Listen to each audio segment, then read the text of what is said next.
Hi, everyone. Hey, Adrian. I think we have everyone here.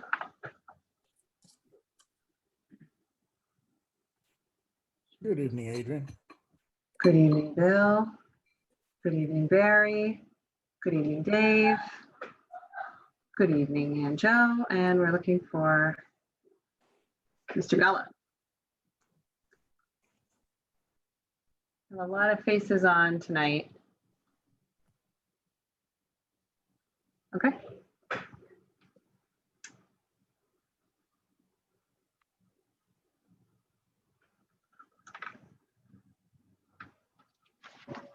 Do we only have 4 members, or is the esteemed chairman going to join us? I'm planning on him joining us. I hope you're prepared to run this, Anjo. Yeah, Sure. I think he'll be on in just a minute.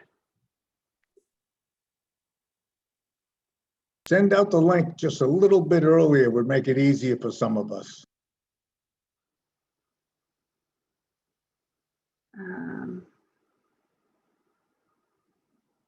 And I have a complaint. How come Anjo was allowed to edit the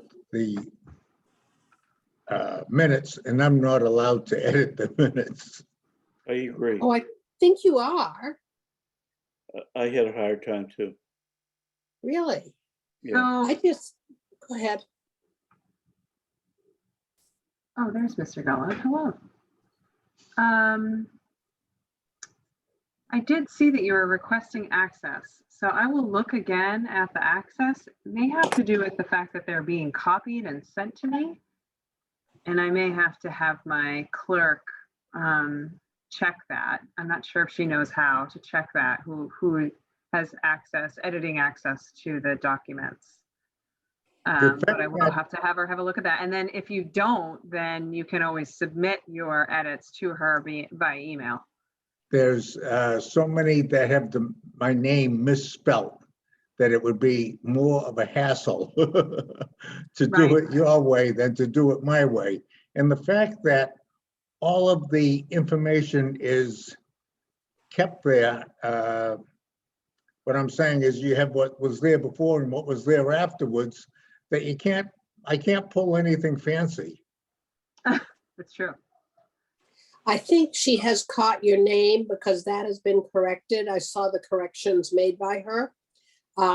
The other issue, and I may have corrected it incorrectly, is Mr. Manuel's name, whether it has 1 or 2 L's. And I think that she has been misspelling it. It does have 2 L's. it does have 2 L's. Okay, I've corrected it to 1, so I hope she ignores it. I'll check with her on that. Thank you. Okay. Good evening, Mr. Esteemed Chairman. Good evening, everybody. Hope everybody's well. So, You've been muted, Barry.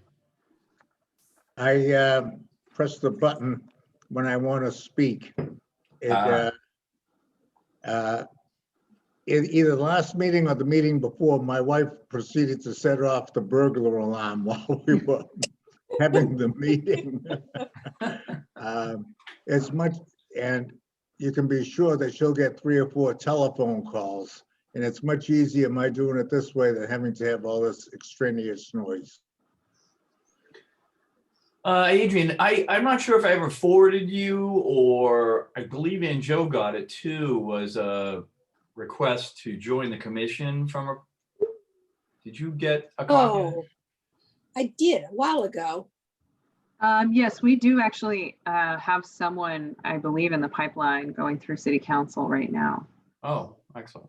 So I think we are going to round out the commission shortly. We'll see. Nice. Oh, that would be nice. If that person's name is before the city council, I don't see any reason why it can't be shared with us.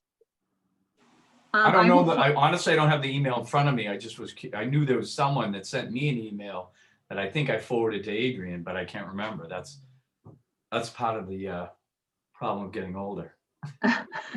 Yeah, I'll forward it with you. I actually think that in the Gloucester Daily Times, there was a call for commissioners, And I believe there were 3 applicants. I'm not sure who is going forward. So I'll find out for you, get Barry, and I'll circulate it around.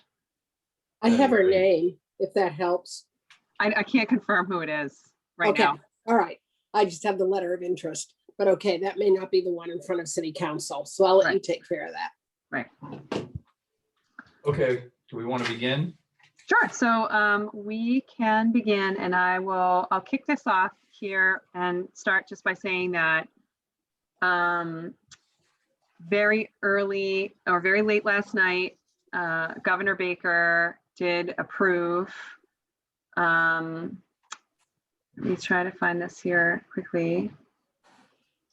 I'm sorry, this morning, Governor Baker signed into law S 2475, which provides public bodies and municipalities with the authority to continue to hold their public meetings remotely via Zoom until April 1st, 2022. So there's new language to be read at the beginning of each meeting, and I'm going to go ahead and start. It is a mouthful. The following statement must be read at the opening of the meeting. This meeting is recorded by video and audio in accordance with the state open meeting law pursuant to section 20 of chapter 20 of the Acts of 2021. This meeting will be conducted by remote participation. Additionally, all votes taken by the Gloucester Conservation Commission during this and future remote meetings will be by roll call vote. If you are calling in on a phone, you can press *9 to request to speak. If you're watching on a computer or smartphone device, there is a raise your hand button you can tap to press or to request to speak. Please use either of these options during oral communications to be recognized to speak. I will now introduce all members of the commission by roll call. Commissioner Charpentier. Here. Commissioner Cook.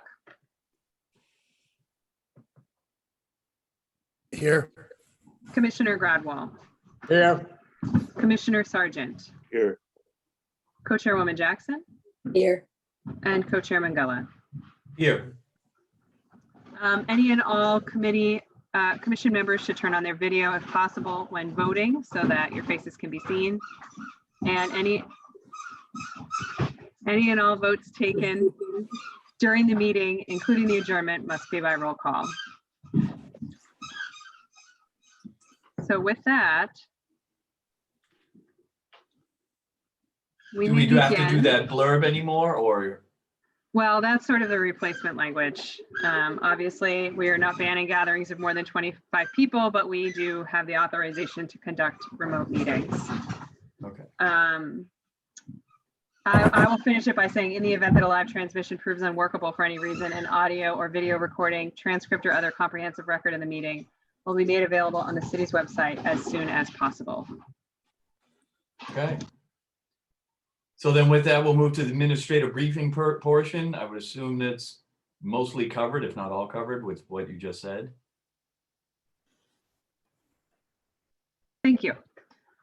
So as part of the administrative briefing, I just want to cover very, very quickly before we begin the agenda tonight. One matter before the commission has requested a continuance here very late in the game.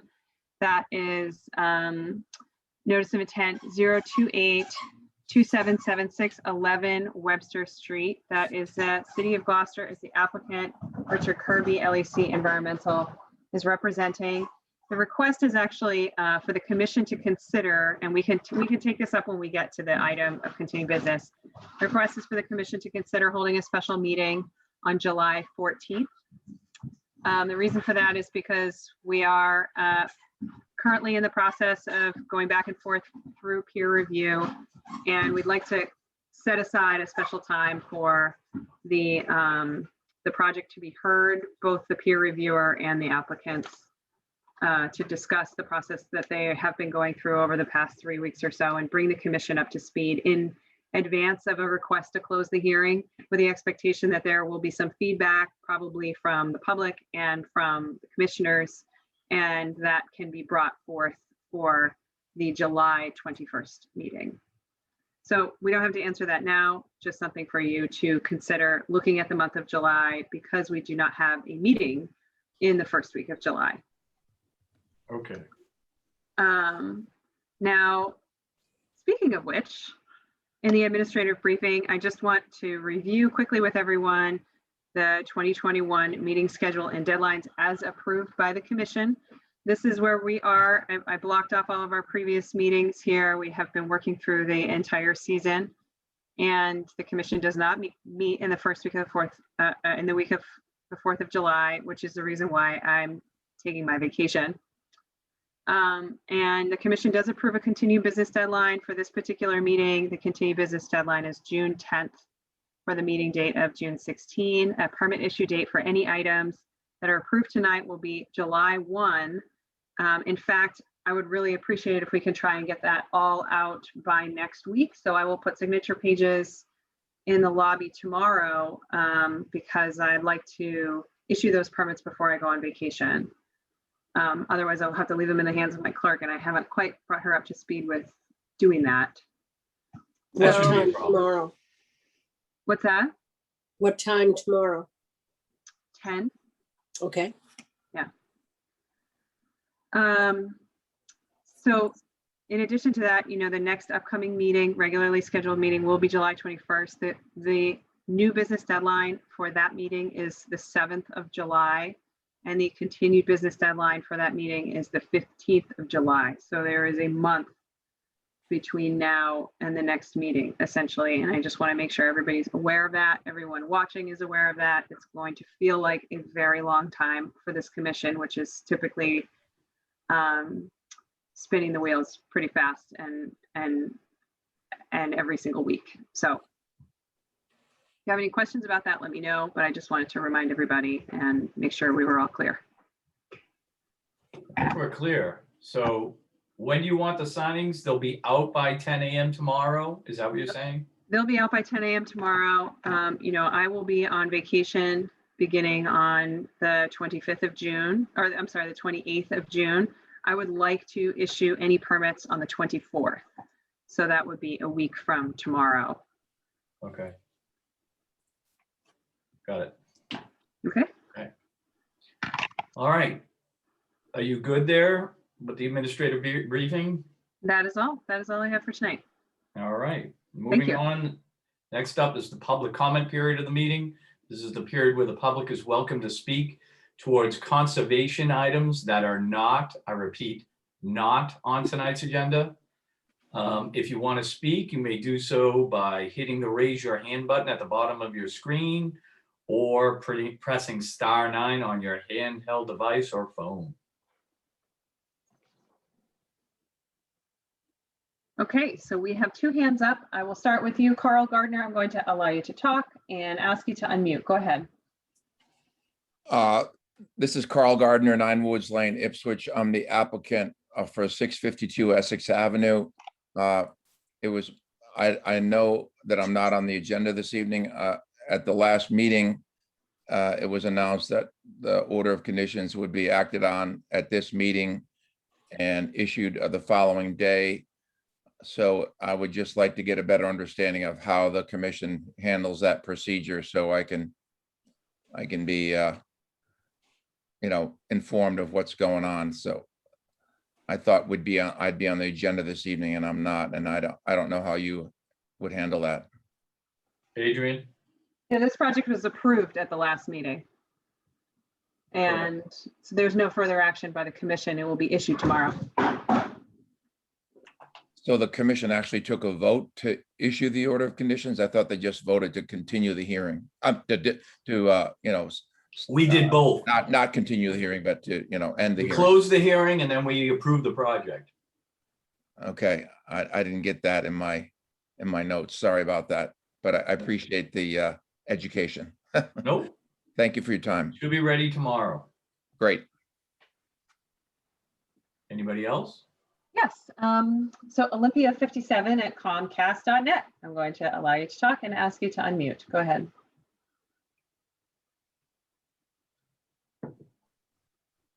Let's try again. Lou?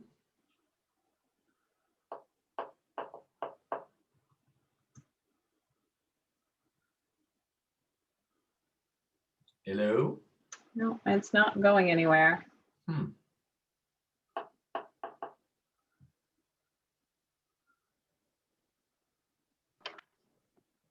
try something different. There you go, Olympia as a panelist. Can you speak now?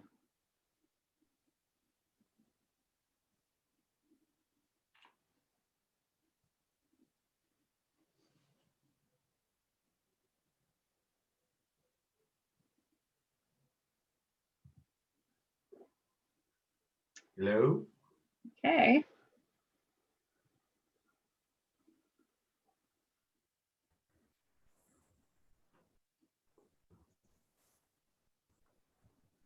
If the hardware is correct on this. Well, if Personal she or device. he wants to come back during the meeting and put their hand up. Unfortunately, it's public comment period, so it's not specific hearing. I think we can let it go. Oh, go ahead, Oh, Olympia. Is there a Can place we- to plug it in that you can? We can hear you. Right We can over hear there. you. Right, we can wherever hear you. Plug it in. Plug We it can in. hear you. Go ahead, go ahead. Should I put this down there or you want it? So you I Hello? don't think I need it. I don't think there's anything in there that I need. Hello? Go ahead, Olympia. You're on. They must muted themselves. No, we can hear them. I don't know if they can hear us now. Yeah, she appears to be calling from a hospital bed. Yeah, indeed. Hi. Hi, we can hear you. Go ahead.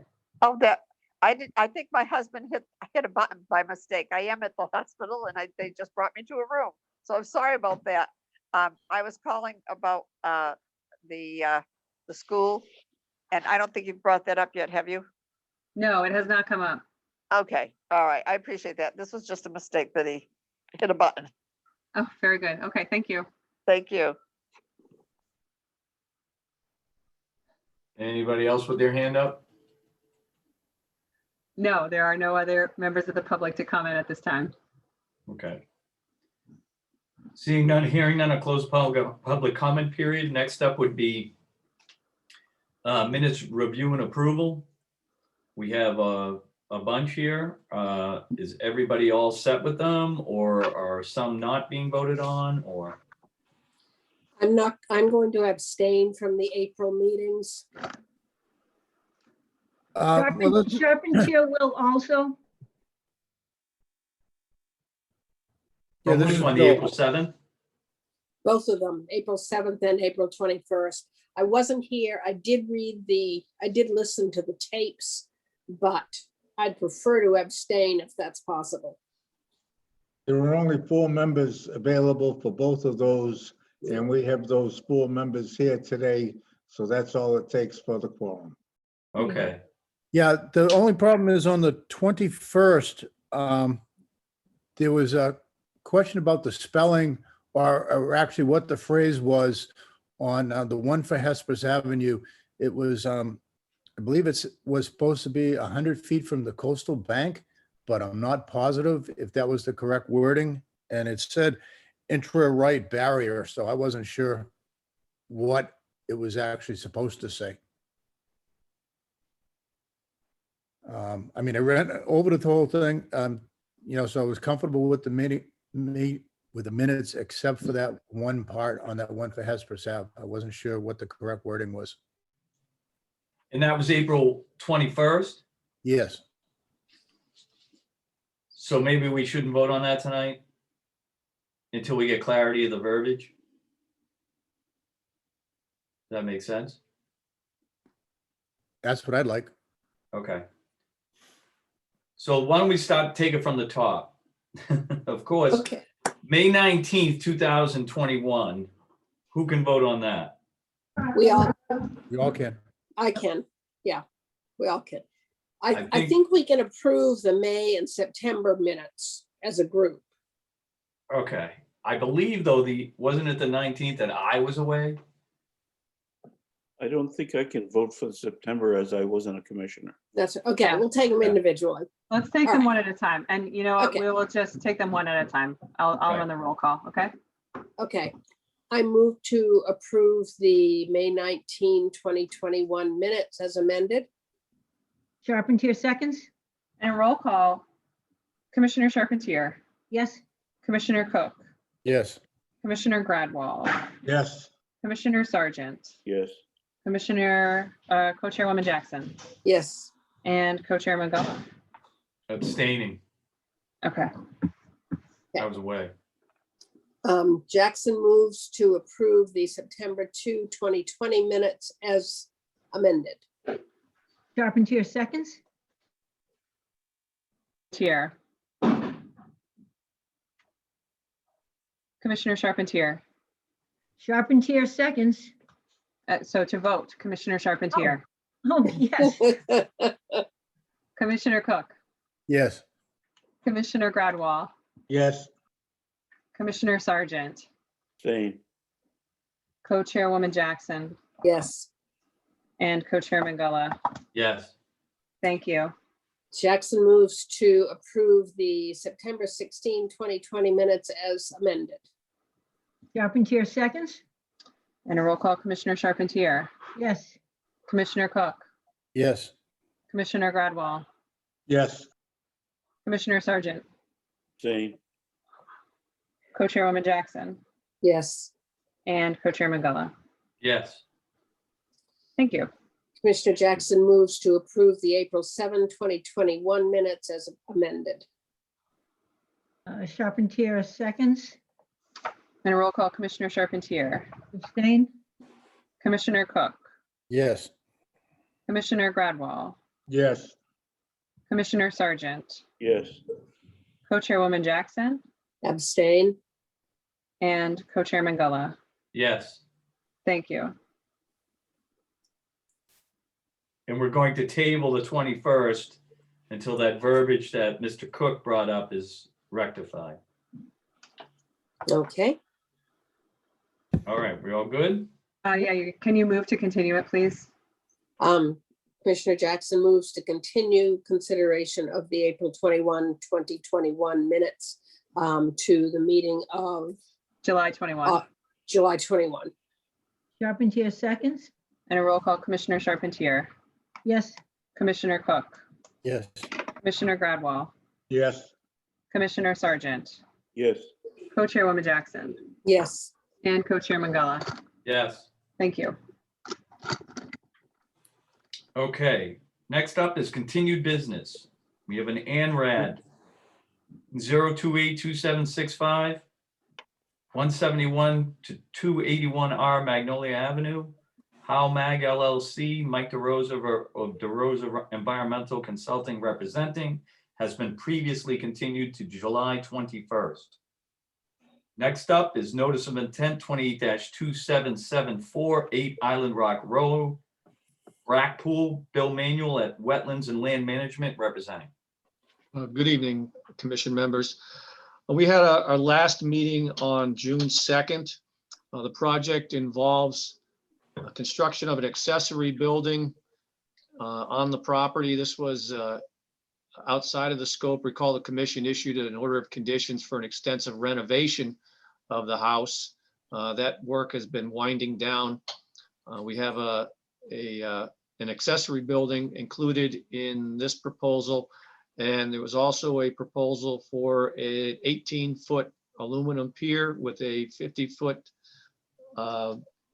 seasonal ramp and initially an 10 by 24 float. We've reduced that down to 10 by 20. Recall we initially had and Adrian, this is not the most recent plan that I'm looking at. The only thing missing on this are the transects and the depiction of bedrock. But we've had some back and forth with Division of Marine Fisheries. We've done eelgrass survey. Recall that the original pier ramp and float was more at a sort of a 5 o'clock or 4:30 orientation on the plan that you see in front of you. And as a result of the survey and that small patch of eelgrass you see down there, we've relocated the pier ramp and float. Just basically the pier stayed the same, but everything just rotated to more or less the 6 o'clock position. Since May 2nd, I've uploaded 3 videos that the diver took along 3 different transects. Those are included on the commission's area for all the documents. It is a very clear and graphic depiction of where the eelgrass begins, and we have mapped that accordingly. The latest revision came in last night as a result of several back and forths with Division of Marine Fisheries that showed the where the transects were done, where they began and ended, and also based on the underwater photography, it showed that the float was going to be located over bedrock area, and it's clearly not over eelgrass. So if you can find the latest plan, Adrian, that would be wonderful. But the plan has not materially changed other than the addition of some information since May 2nd. We are, based on the surveys, we are very confident that we have substantial separation between the end of the float and the mapped eelgrass area. It's about 34 feet to the nearest area of eelgrass.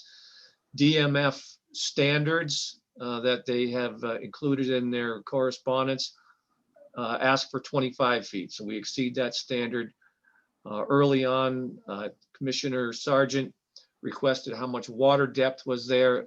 At low tide, there's about 7 feet. At high tide, there'll be about 11.5 feet. So there's no adverse impacts to the nearby eelgrass bed. So we are looking for approval this evening to move forward and get an order of conditions. Okay. Have we, I guess, my notes indicate that we're waiting for DMF comments. Sure, And so I'm that's gonna, why we were continuing. There was I'm gonna still fill an this issue with in that. a little bit at the pleasure of the chair, Yeah. and maybe the commission can decide. Since Monday, there have been 17 emails back and forth between the applicant's representative and the Division of Marine Fisheries, including a couple of schematics, the videos that the division had requested a couple of months ago with the transects, and comments back and forth between both parties and a revised plan, none of which is included in the administrative record at this time because all of it came in days after the continued business deadline, which was last Thursday. So if the commission would be pleased to view all of this material, I will begin to move it over and we can discuss it now. However, you do approve a continued business deadline for a reason. There is a lot of information here. And I will say, the Division of Marine Fisheries does still have questions and is still looking for some clarity. The last email from the representative there was at 1:30 p.m. today. It doesn't seem like there's too much more that they need to work on, although they are planning to go out and take a look at the site themselves by boat. They have a lot of questions about the location of the transects and the location of the float because it's represented a little bit differently. And there is a need for some clarification, which I think that the applicant's representative has been dutifully trying to do as much as possible to work on the project and bring it forward to a place where it can be approved with an order of conditions. But if you would like to see this new material so that you can review it and potentially issue the order, that's at your discretion. If you would not, it is all submitted well after the continued business deadline and we can take it up at another time.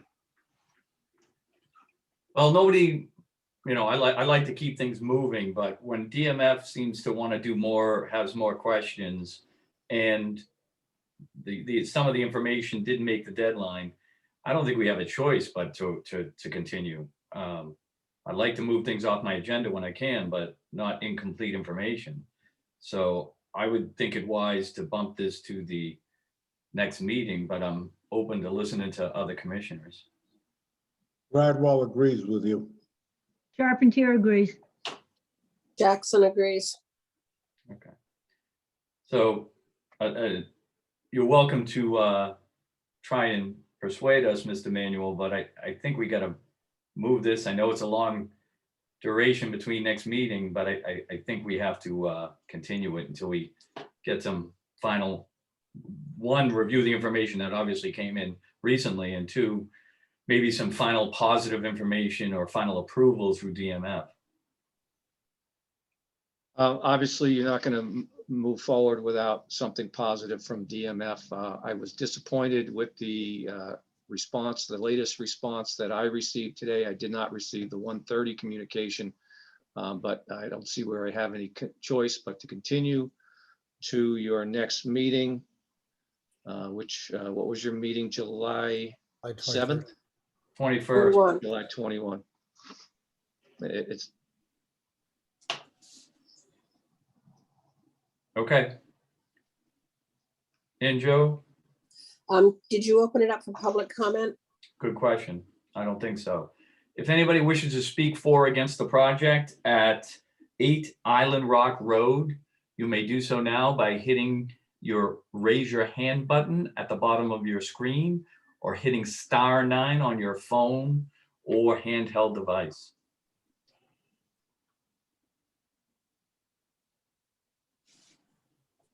I see no comments from the public at this time. Seeing none, hearing none, a closed public comment period. Okay. Commissioner Jackson moves to continue NOI 0282774 at 8 Island Rock Road to the meeting of July 21st, 2021, for the purpose of reviewing recent submissions and receiving further DMF feedback. Charpentier seconds. And roll call, Commissioner Charpentier, Yes. Commissioner Cook, Yes. Commissioner Gradwell, Yes, Commissioner Sargent, Yes, Co-Chairwoman Jackson, Yes. and Co-Chairman Gullah. Yes. Thank you. enjoy the Okay. holidays. Thank you, Yes. and the same to you. Okay. I didn't hear what he said. To enjoy the holidays. It's, Oh, you know, okay. the weekend is coming, I see. the 4th of July. Next up is notice of intent 28-2776, 11 Webster Street, City of Gloucester, Richard Kirby at LEC Environmental representing.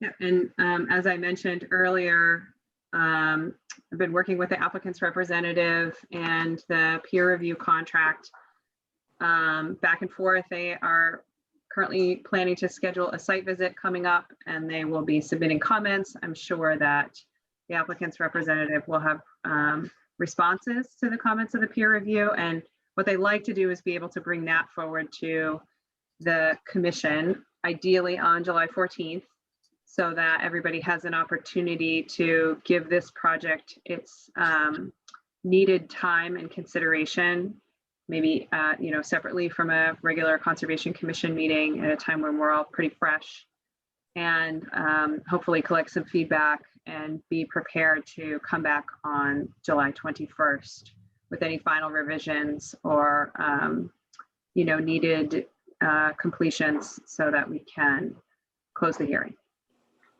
How does the So- commission feel about scheduling a special meeting on July 14th? So what exactly would that special meeting be? It would be the peer reviewer and the commission's representative discussing the project and the review. So we would have the peer review come and present what their findings were, and we would all be receiving that in advance of the meeting.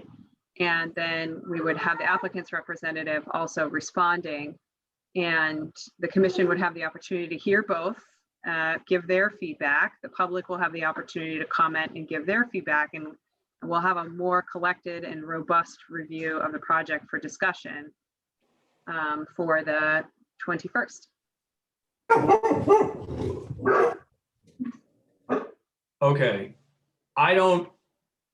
it's up to the commissioners. I don't think that we should be, I guess I don't have a problem. It's an extra meeting. We're losing a meeting in July. I would probably do a roll call vote on whether or not the commissioners want to have a meeting on the special meeting on the 14th. Okay, so for commissioner comments, or if you just want to say whether or not you would be interested in a meeting on July 14th, Commissioner Charpentier. Well, I don't have a problem with the meeting, but it seems to me that if we're having a meeting for this one case, we just told Mr. Manuel that he had to come back on July 21st. I think that's a bit unfair. Commissioner Cook.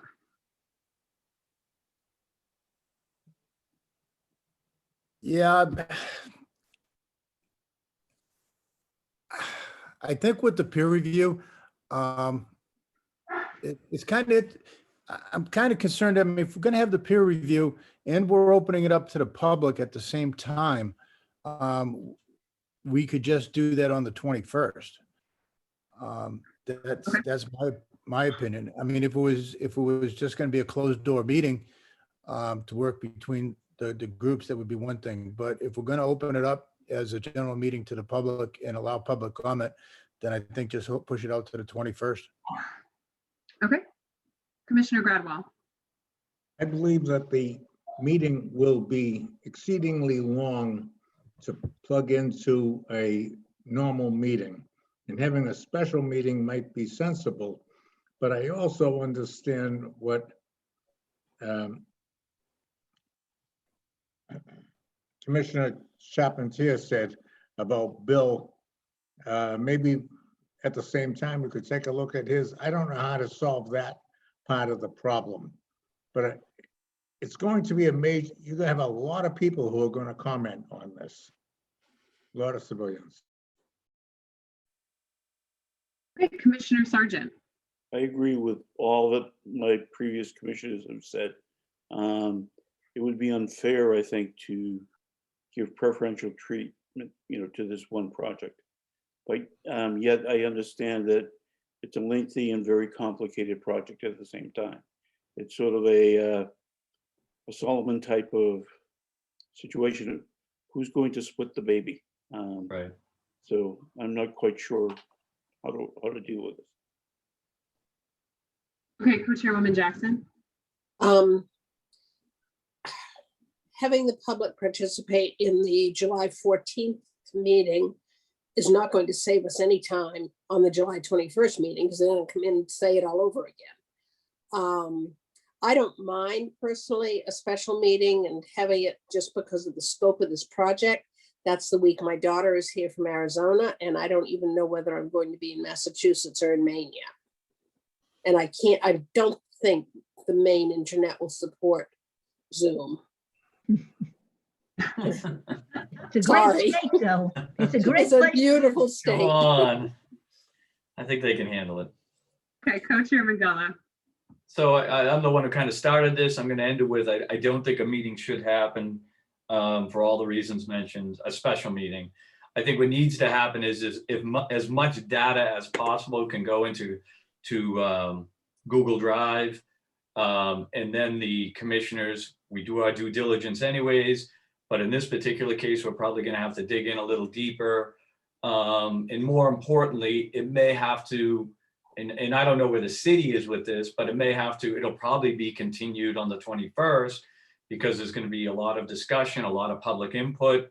So I agree with everybody in the sense that, and Joe, in the sense it's probably not going to save us any time anyways. So unless the city has some magical deadline that we're not privy to, that we need to get this done, I don't see us doing a meeting.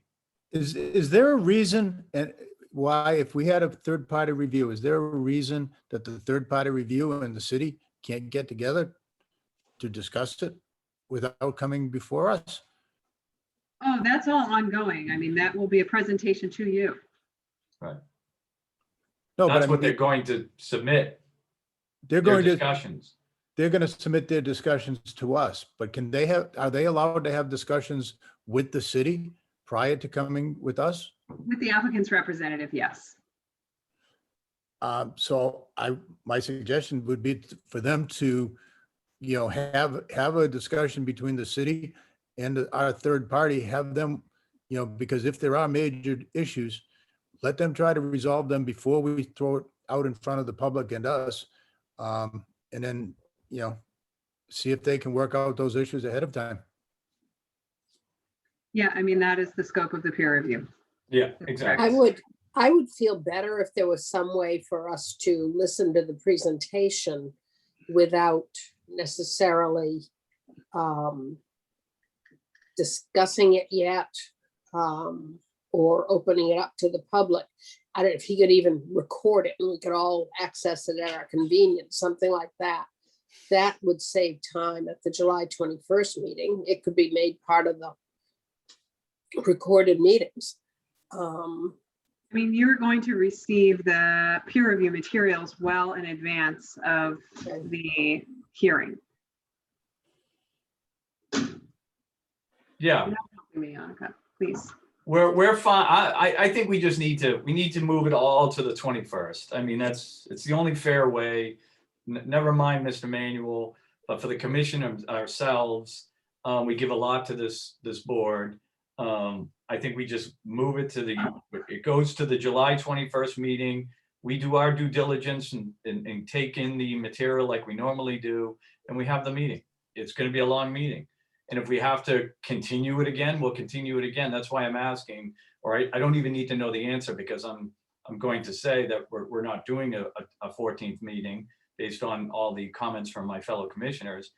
But it would be nice to, again, to get all the data and review it prior. And that's what we normally do. So it's, again, unless there's some magical date that we're trying to jam this under, I don't see why we would change what we've been doing all along. Okay, thank you.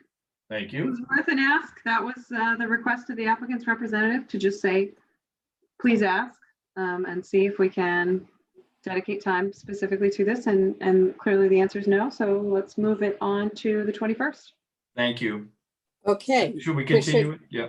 Commissioner Jackson moves to continue NOI 0282776, 11 Webster Street to the commission's meeting on July 21st, 2021.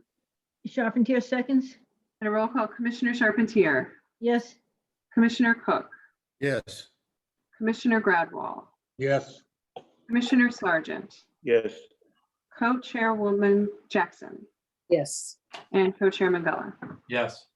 Thank you. Thank you. And Next let's up. take a moment, please, while I believe many attendees are going to drop off the call, and that will make it a little bit harder for me to navigate the controls.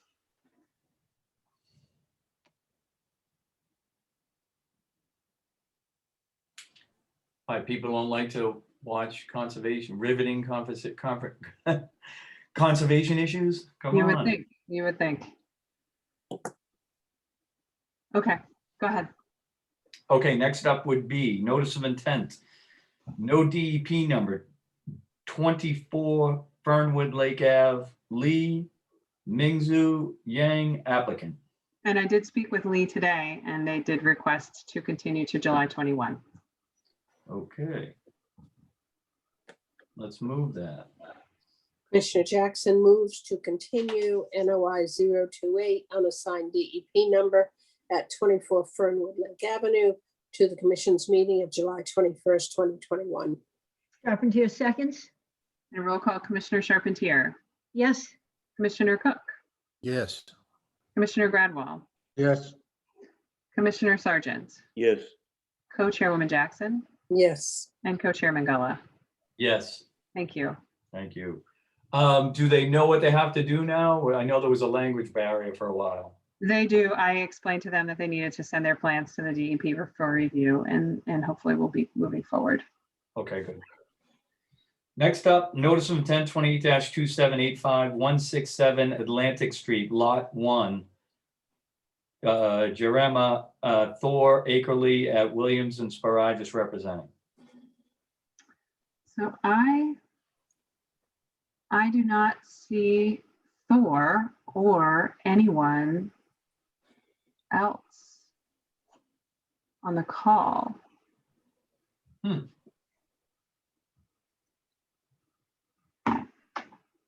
Um,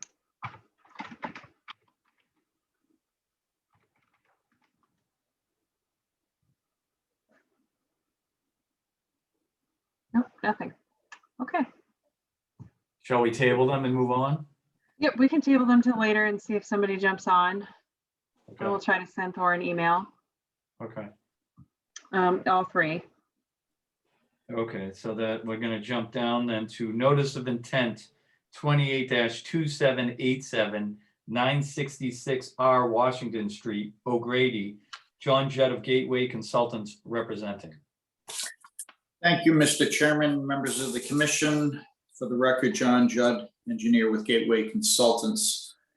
And this is a proposal to, there's 3 phases to this proposal. The first of which is a proposed fixed pier on a coastal bank along with a seasonal ramp and float.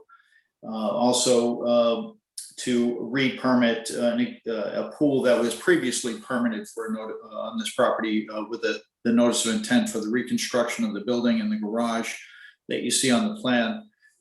That garage and house that you see were recently constructed in the last few years, and the order of conditions, I believe, was closed out. So those are 2 of the items, and the third is to do a proposed addition on the northerly side of the house.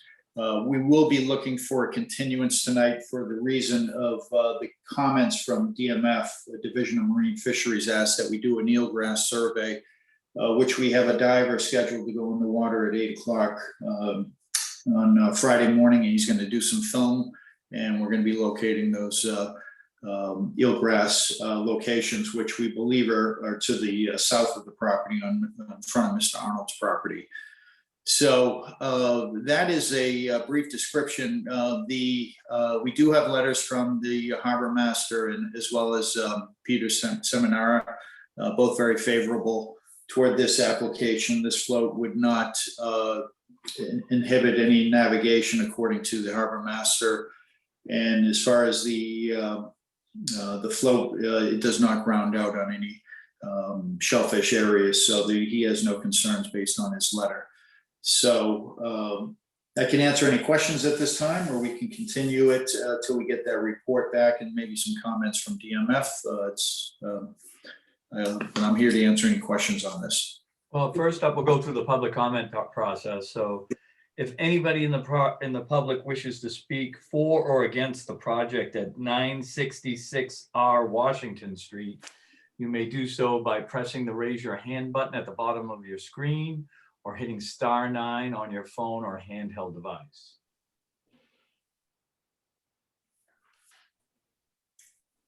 I have no members of the public to comment at this time. Okay, so next up, why don't we do roll call comments from the commissioners based on what we have to date? Sure, commissioners. Commissioner Charpentier, None at this time. Commissioner Cook, None at this time. Commissioner Gradwell, Also none at this time. Commissioner Sargent, Yes, I didn't see any proposed mitigation for the increased impervious area with their proposed new addition, shed, and retaining wall. Also, I noticed that the float location is very close to the property line. The anchor is even depicted within the neighbor's watershed sheet.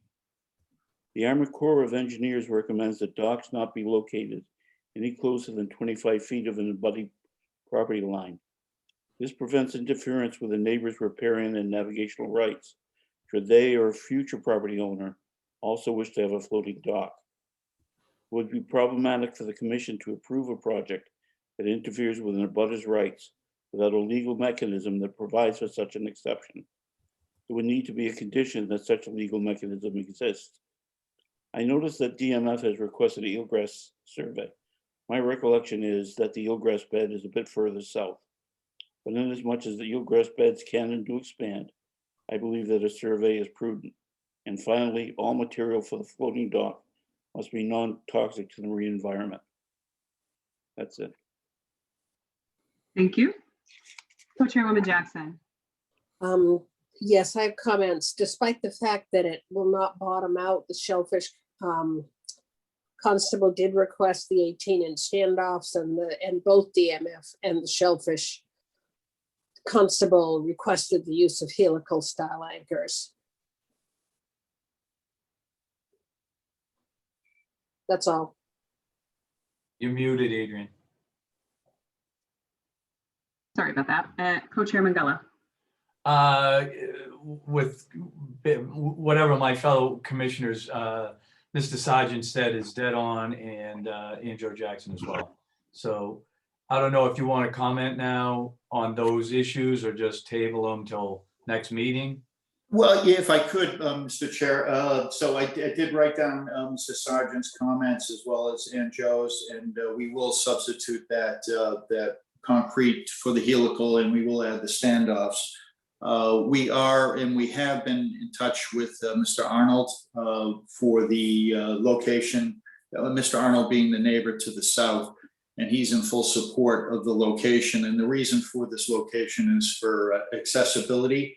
And also to, we are protected somewhat. There's a knob of ledge outcropping that sort of sticks out on the northerly side of this proposed pier.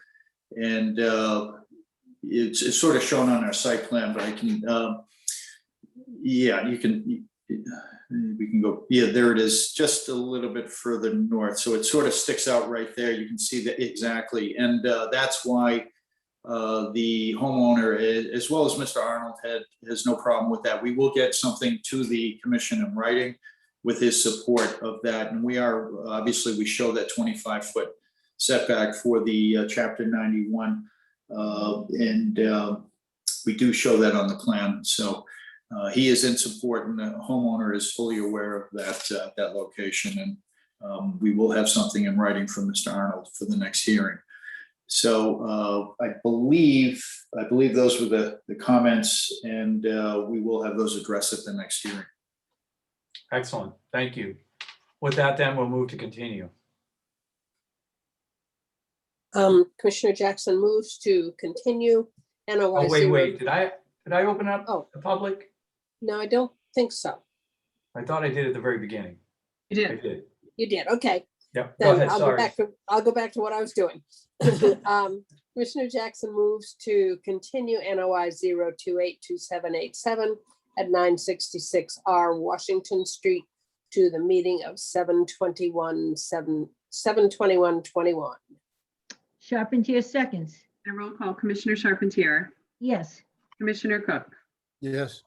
Commissioner Gradwall, Yes, Commissioner Sargent, Yes, Co-Chairwoman Jackson, Yes, and Co-Chairman Gullah. Yes, Thank you. so have we gotten anybody from the Atlantic Street project?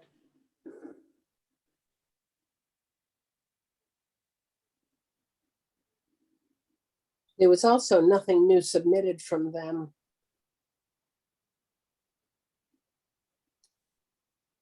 I'm not seeing any of them. No, I don't have anything. I don't have any email from Thor or Chris. So We'll continue to table. We can do it. We can keep going. we can table it till the end of the meeting, and then obviously Yeah. by default, we'll have to continue it to July. I don't Okay. think that, if you can recall from their initial filing, they have just recently put their request before the Board of Health for review. And I know that that is currently in the works. Maybe that's why they didn't think they had to come. They're waiting for that, maybe. Okay. Next up, notice of intent 28-2788, 97 Coles Island Road, Barry, John Judd of Gateway Consultants representing. Thank you. Once again, John Judd, professional engineer with Gateway Consultants, representing Julia Barry and Chris Crody for this property at 97 Coles Island Road. The applicants actually own two lots out here, which comprise of almost 4,000 feet of linear feet of coastline along the mean high water. The total area of their properties are almost 70 acres. That includes upland, woodlands, pastures, and marshland as well. They are stewards of this property. They purchased this a few years ago, and they're going to be coming in with two very modest structures on this property, as opposed to what other developers may be inclined to do on a property like this. So I just wanted to give a little bit of a introduction for the applicants, as well as Deb Eliason is on on the call as well. She's helping us with some zoning issues, and obviously Julia and Chris are in attendance. So we're here for essentially a means of access request to the area of the water for just kayaks and paddle boards. There's going to be no intent here for any kind of motorized vessels here. As pointed out, there are some letters in the file from DMF, and as well as the Shellfish Constable and the Assistant Constable relative to the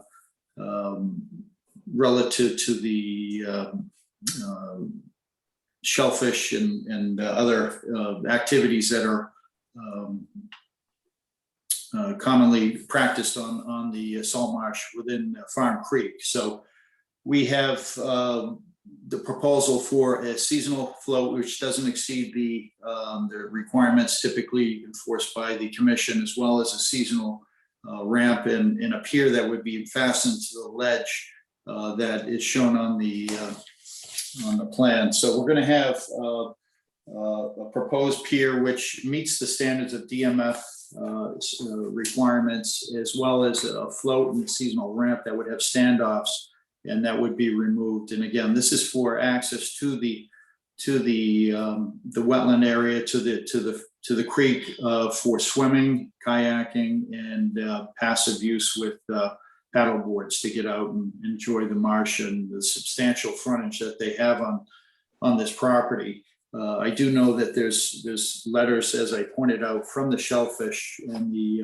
DMF, and we are definitely cognizant of their concerns. However, there is just a couple of comments within the constable's letter that are just wanted to, if I could, just briefly address that.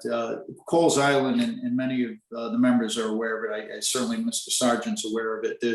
It's sort of limited as far as the number of residents out there. Right now, there's 2 residents, the Patrickins and the Covingtons, that are out there, both of which have piers and have access to the water from their properties. This property does not. There's no pier, no access, and we're looking at a very modest and thoughtful seasonal access that Chris and Julia would like to construct as shown. So that's a brief description. I know there's going to be some comments, and if at all possible, if the board and some of the members would like to go out there, we strongly recommend, if at all possible, to meet out here, and you can sort of see this beautiful piece of property and what they're doing to maintain it and preserve it. Thank you. Thank you. Okay, let's open up for public comment. This is a period of the meeting where everyone's welcome to speak towards the project at 97 Coles Island Road, for or against. I see someone's hands up already, so. Sure, Attorney Elias's hand is up, so I'll allow you to talk and ask you to unmute. Go ahead. Thank you. I was hoping to be able to address the Shellfish Warden's letter a little bit, if that were possible, to include me as a panelist. I think there's some important information for the commission. Sure, I'm going to promote you. Go ahead.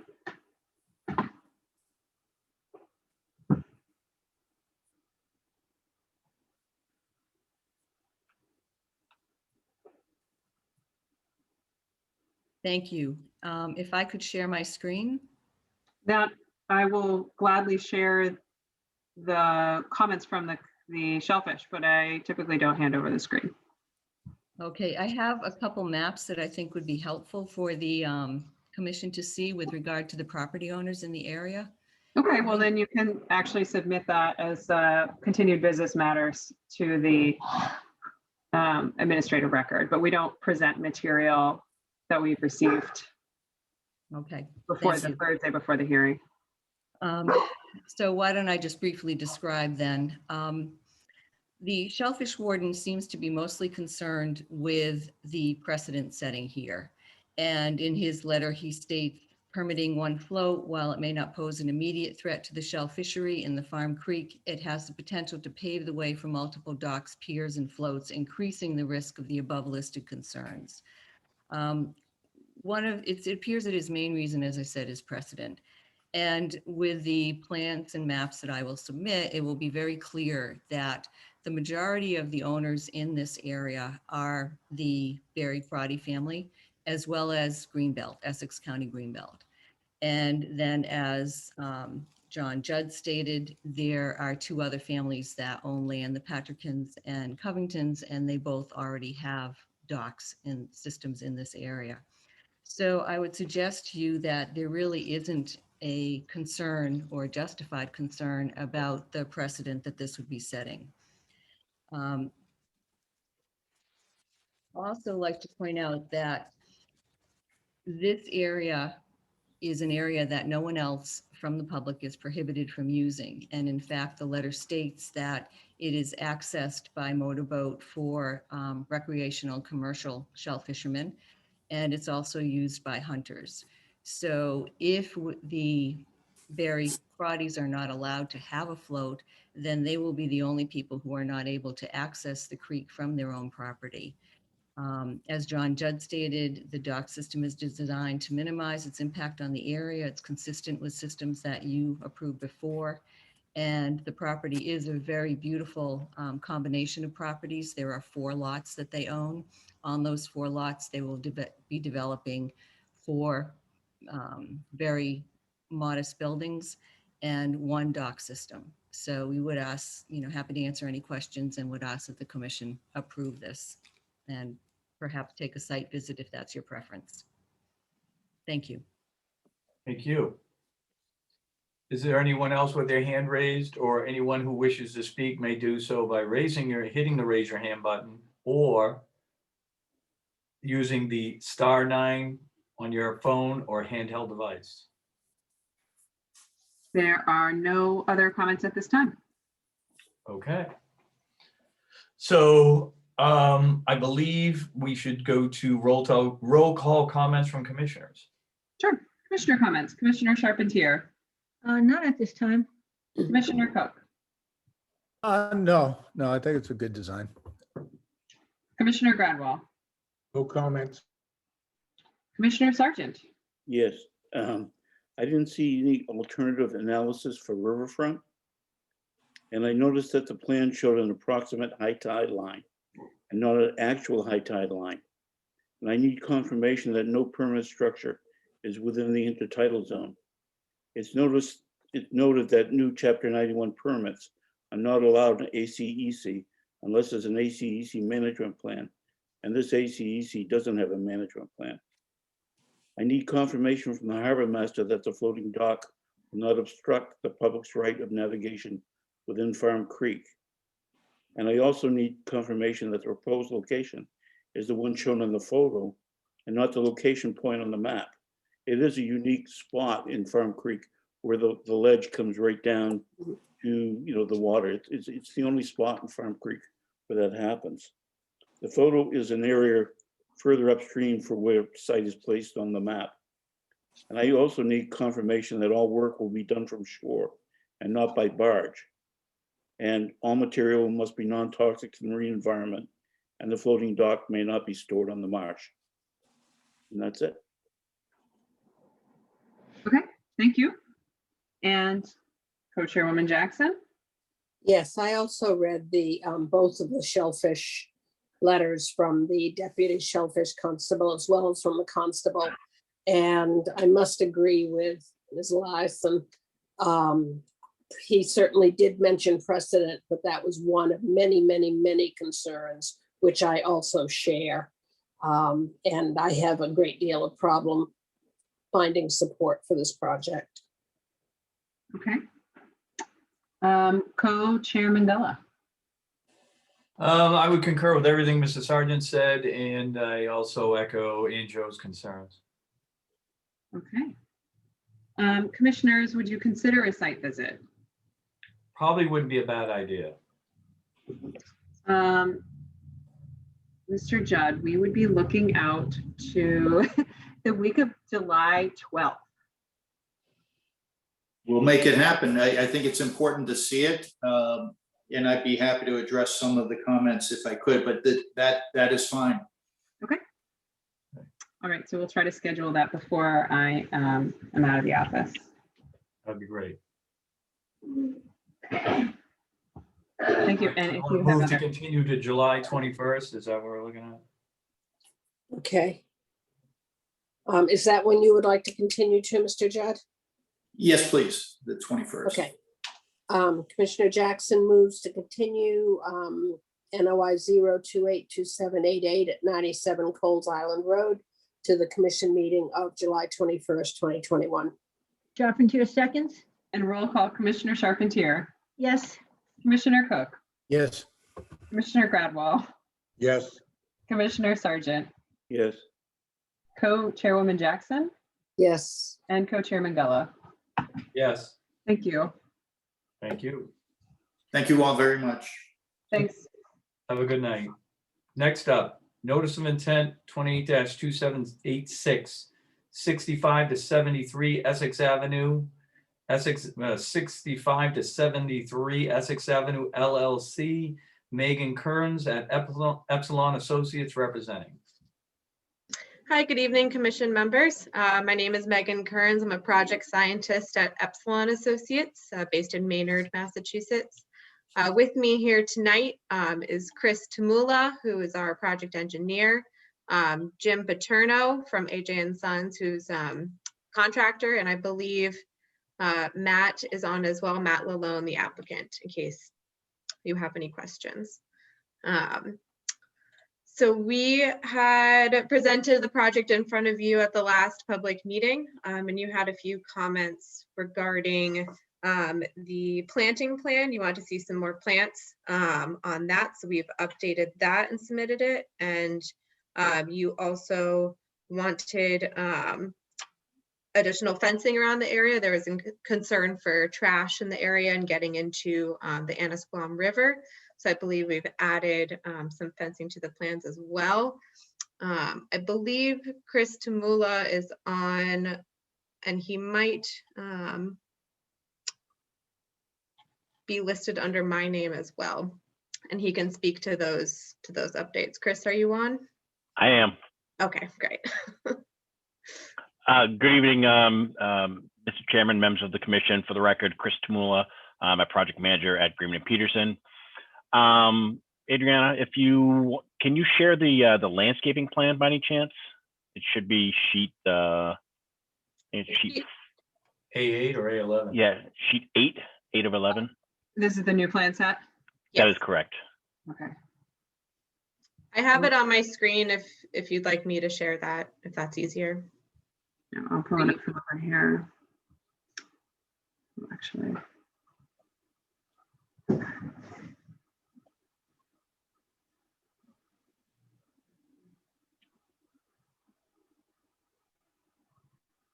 That is.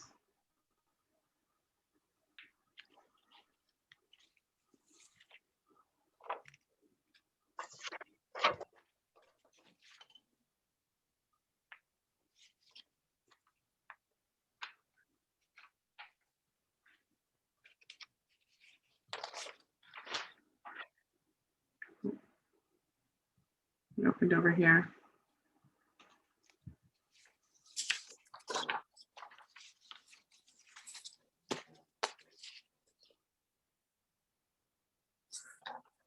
Should be sheet 8. Taking a while. Excellent. Okay. Great, excellent, thank you. Yeah, so as Megan mentioned, a couple of the changes to the plans over by the fenced dumpster enclosure over on the left-hand side of the site. We've added a 6-foot stockade fence to connect to the existing stockade fence that runs along the left-hand side of the property line. Over along the right-hand side of the site, where you can see the hatch paint markings. We've added a 6-foot tall chain link fence along that side of the site.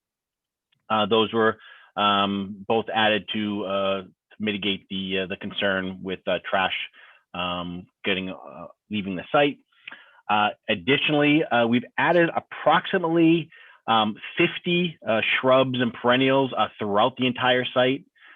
We've made sure that the shrubs are both tolerant to the area as well as native plantings, as well as the perennials as well. We've made sure that those are a tolerant type species as well. We've added some blue chip junipers, arborvitaes, as well as daylilies and what are referred to as Walker's Low catmint. So we've made substantial changes to the plan with regards to landscaping. We're hoping that at least resolve some of the concern that the commission has with regards to landscaping and potential for trash leaving the site.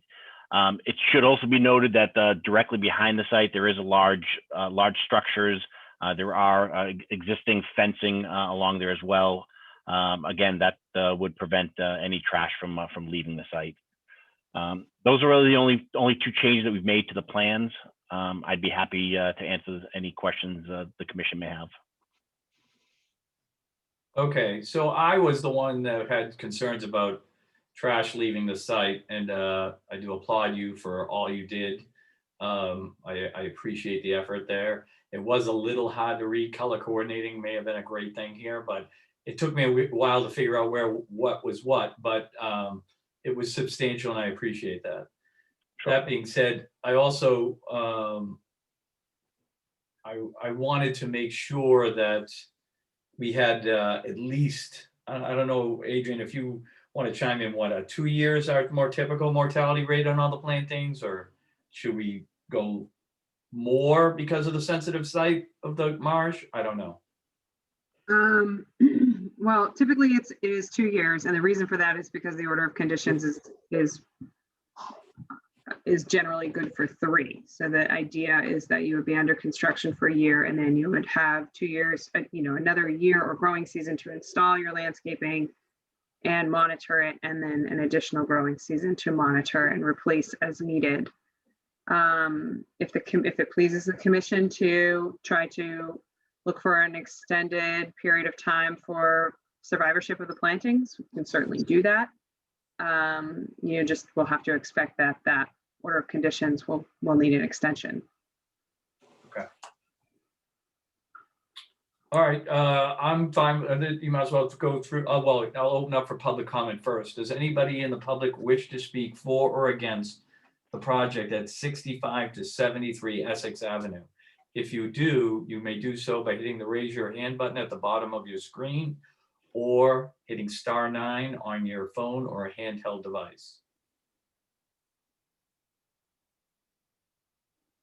Okay, there are no members of the public to comment at this time. Okay, seeing none, hearing none, I'll close the public comment period. Now, if you could roll through commissioner comments. Sure. Comments from commissioners. Commissioner Charpentier. I appreciate the extra landscaping and the fencing. Otherwise, no comments. Commissioner Cook. Same thing. Appreciate the effort to making all the changes that we requested. I have no additional comments. Commissioner Gradwell. Continued, no comments. Commissioner Sargent. No comment. Co-Chairwoman Jackson. My only comment is on the concern about plant mortality. If they have an maintenance and operations manual, perhaps there could be a note in there for maintenance of existing planting quotas or something. Okay, and Co-Chairman Gullah. Basically what I said before, appreciative of the work, but I'm thinking a 3-year mortality would be better suited for one, not only because it's a harsh environment, sensitive environment, but it's also a harsh environment on the street after 1 or 2 winters with all those plantings along the edge. I'm concerned about them making it, to be honest with you. So I would, unless the applicant has a problem with 3-year mortality, that's what I would rather see. Okay. So I'll ask the applicant. I'm just curious to know, did you end up filing for MIPA yet? We have not. We are planning to file the middle of July. That's the current deadline. So we will let you know when that's been filed. Okay. Oh, sorry, go ahead. No, it's okay. And then I also wanted to ask, I know that you have had some review with DPW Engineering.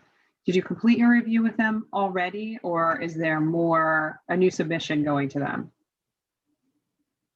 As part, Yeah, as part of the submittal to the planning board, we will still be dealing with the engineering department as well as all the other staff.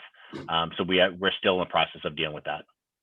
Okay, And I think what the agent's going to bring up is the problem that happens now is if they force you to make changes, it may force you to make changes for us, and you could end up back with us. So does it make sense to continue to a much later date, or you want us to make a decision and then you have to amend your project if there's something changes significantly during your process with the DPW or your MIPA? Right. I think the thought process with the team, and Megan, I don't mean to jump on your Nope. on you, but I think the thought process with the team is that we fully understand that by opening up with the commission, there will be changes to the plans. We have to file with MIPA, and so I think the thought process was get the process started with the commission, and then ultimately come back once we have all the approvals.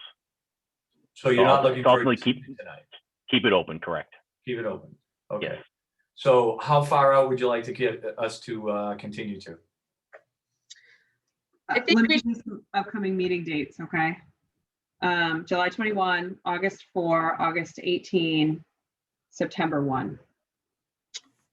I think if we could just continue to the July 21st, and then there's a very likely chance we'd continue to one of the August ones, but I think if we could be on the agenda for the July 21st, that would be preferable. Okay. And I know you did have it on your screen just a second ago, but DEP did submit some late comments that I don't know if Chris wants to address a couple of their concerns, but they did mention just that the area is near a designated shellfish growing area and is an ORW. It's not on the site, it's near the site. And they also said a Chapter 91 license would likely be required, which we are prepared to file. And then they had a couple comments on stormwater that I'll turn it over to Chris for. Yeah, and I agree with the comments that Megan had mentioned. I think the stormwater comments are easily addressed. The site is a redevelopment. Their comments were with regards to the site being a redevelopment. They asked for some information with regards to some of the BMPs. We can definitely provide that information. Nothing that I see is really going to make any significant changes to the plans. Okay. Okay. All right, so let's move to continue. Commissioner Jackson moves to continue NOI 0282786, 65 to 73 Essex Avenue to the meeting of July 21st, 2021. Carpentier seconds? And a roll call, Commissioner Charpentier, Yes. Commissioner Cook, Yes. Commissioner Gradwell, Yes, Commissioner Sargent, Yes. Co-Chairwoman Jackson, Yes. and Co-Chairman Gulla. Yes, Thank you. thank you. Great, Mr. thank you. Chairman, can we have a 5-minute break? Sure. Let's, someone want to move for a 5-minute recess? Yes, Commissioner Jackson moves for a 5-minute recess. Carpentier seconds? And a roll call, Commissioner Charpentier, Yes. Commissioner Cook, Yes. Commissioner Gradwell, Yes, Commissioner Sargent, Yes. Co-Chairwoman Jackson, Yes. and Co-Chairman Gulla. Yes. Thanks. 5 minutes.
I'm going to have to learn to integrate that new language for remote meetings. What new language? It's just a totally different statement because we're out of the state of emergency.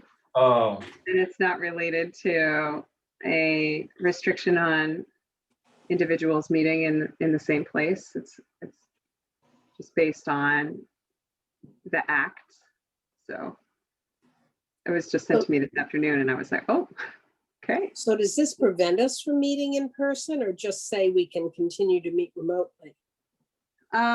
It's saying it is just saying we can continue to meet remotely. I'm not sure if the city is going to assume a position or if it's going to go, committee by committee, if it's going to be at the discretion of the chair or if it's going to be by vote. I really don't. It's all very new. the chair of the ZBA had an email with the city solicitor today saying we wanted to go to in-person meetings again. And the city solicitor, Mr. Payson, said, we don't have the ability to do one, we can't do Zoom and in person at the same time. We have to pick one or the other, I guess, as a city. So it's not going to change anytime soon, in my opinion, based on that. Yeah, I think it's going to take some time to work it out. It may involve technology upgrades at the Yeah, Five Rivers Room. CBA wanted to do their meeting tomorrow. You have to give 48 hours that you're going to meet in public. We just got the information. We gave out that yesterday for those who had meetings yesterday. It was legal. The public hearings, the licensing board and also city council. And so it was retroactive. It's now until next April, so people can Zoom. Some want to go in, some don't. Right now, we don't have the capabilities as far as electronic wise to do right now in person and Zoom at the same time. So we are now going to have a managers meeting and discuss maybe major small groups and committees can still meet Zoom, because the fact is that, we have all our staff on all these different Zooms, and some of them now are side by side. You can't run here and there. So we're going to figure out the major ones, and we're going to go ask the chair to go ask their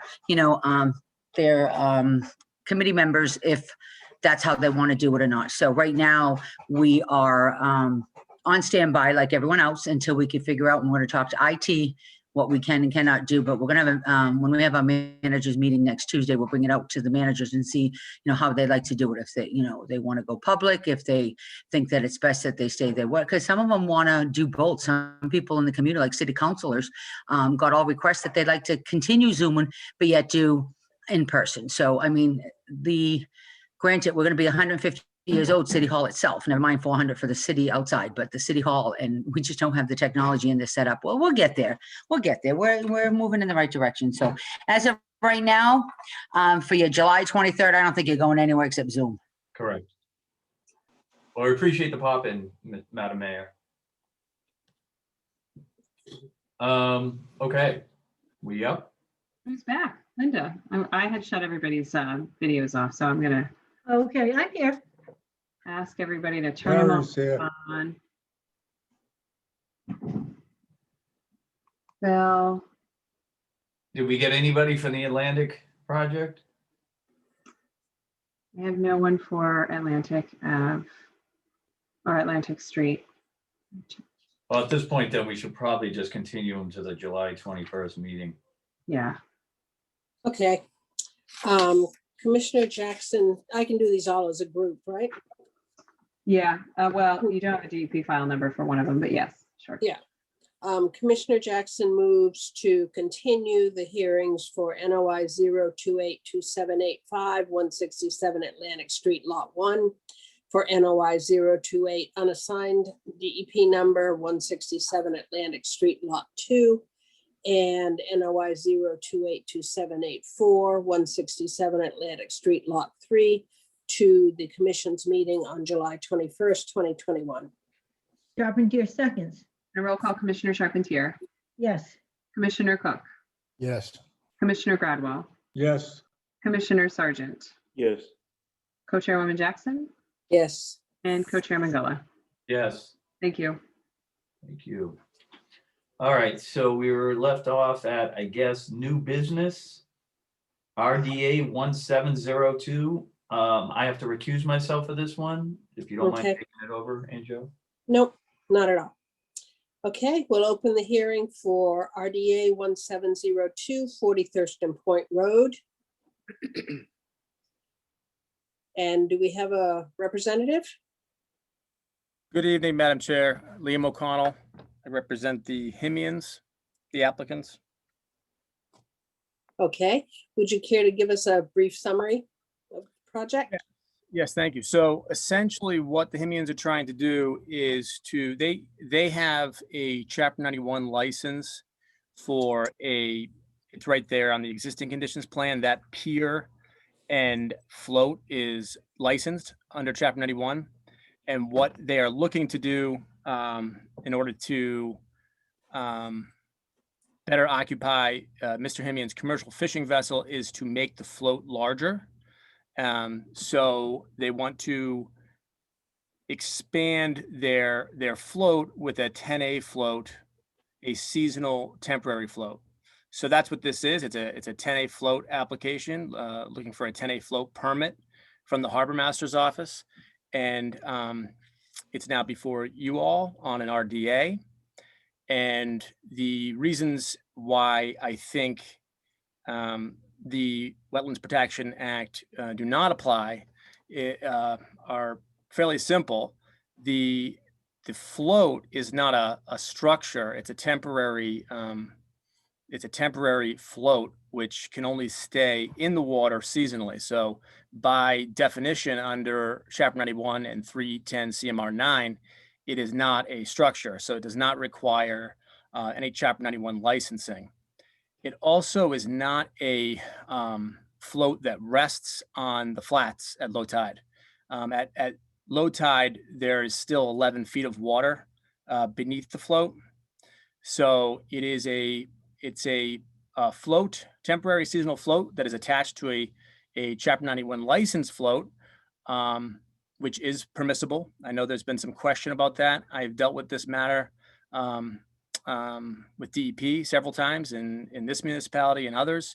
And you can, in fact, have a 10A float attached to a Chapter 91 structure, license structure. That's permissible.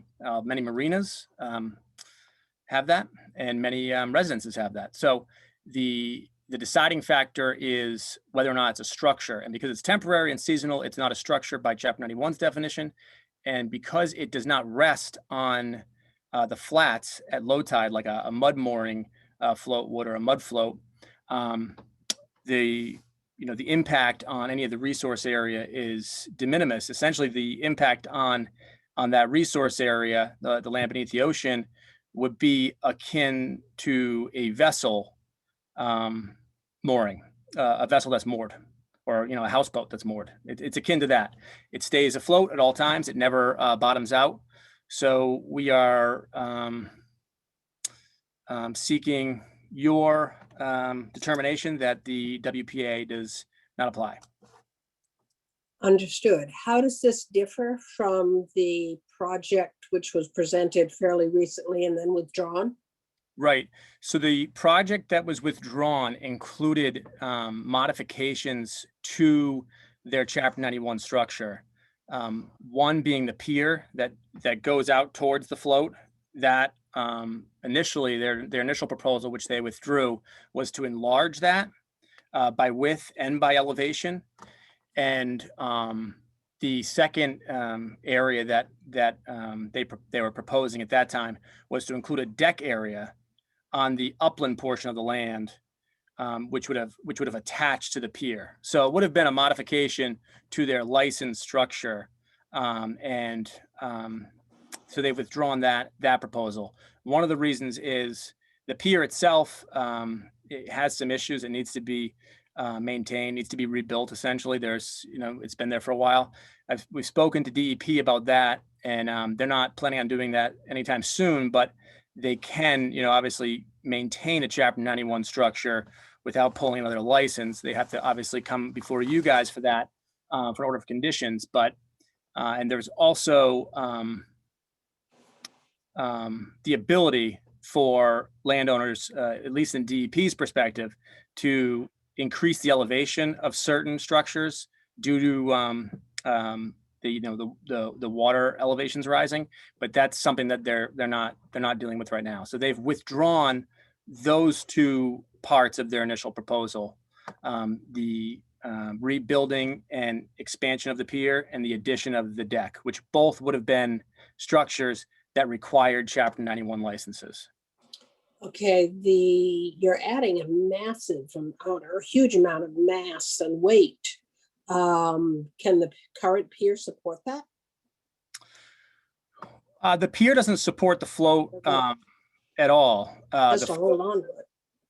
Oh yeah. The float. Oh, so the float, you mean it holding on to it? Yes. Yeah. The existing float can hold on to it. It also will have a bottom anchor, which I don't think is there.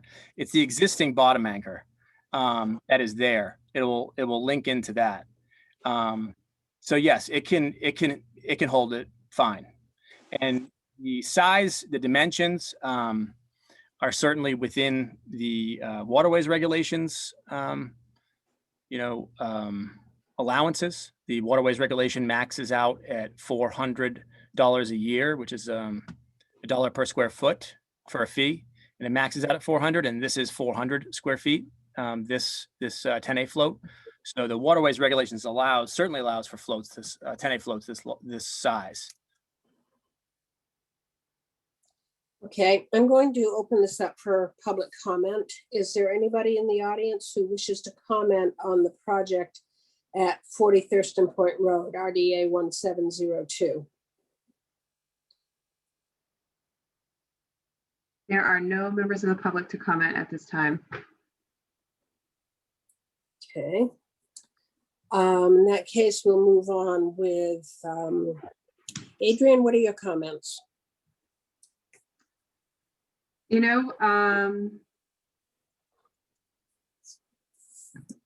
be interested to hear how the commission responds in general to this as compared to other pier and float proposals that we have seen at least in the last 6 months. Okay. All right, we'll do commission comments first then. Go ahead. Commissioner Charpentier. Yeah, it seems to me that we seem to have more and more people coming forward saying that they have a commercial fishing license and a commercial fishing boat and they need a larger float. So I'm getting concerned about this and just want to be sure that the people who are asking for this based on commercial fishing truly have those credentials. So can those credentials be provided to us, the fishing license, and his boat certainly would be licensed, right? There'd be a name and a license that would go with that. Right, the vessel would be a commercial vessel with a fishing permit, and it is, and the boat exists. It's just not at his residence, so we can certainly provide that.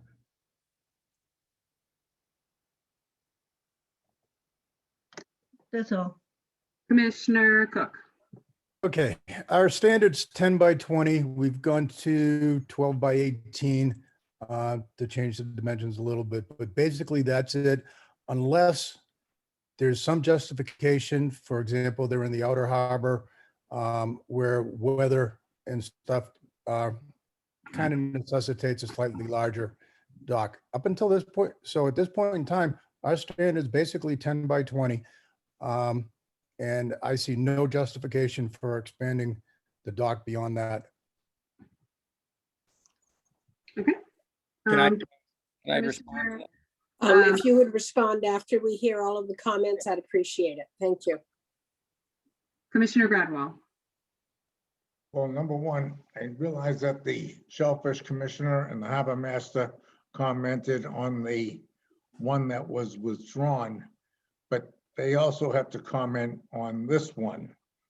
And if the existing float that's out there now is sufficient to maintain the additional float and the boat, I don't see why it can't just contain the boat. I don't see why you need such a long float because you have a commercial boat. But then again, maybe I'm missing something.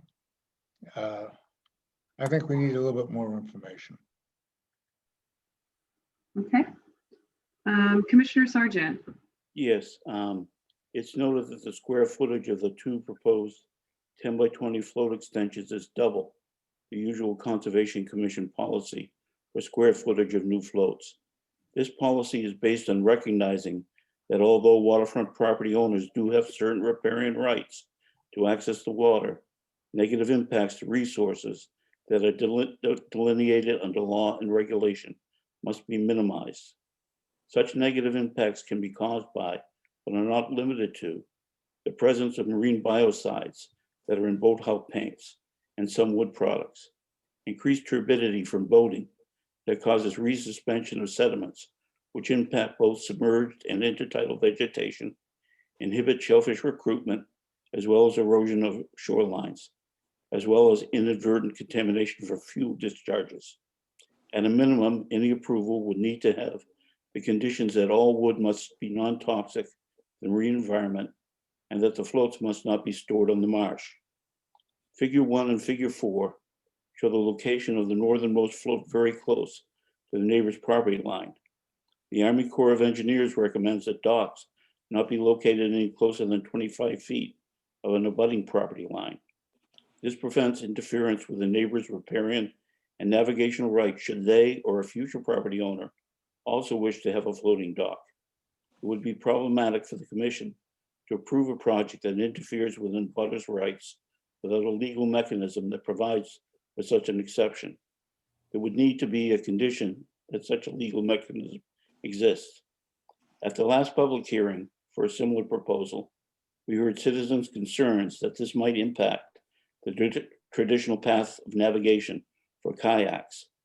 It should be noted that many small craft travel inside the channel marker at this location due to strong cross currents that are sometimes prevalent. This traditional path of navigation is evidenced by the fact that there are no permitted moorings within this river's bend.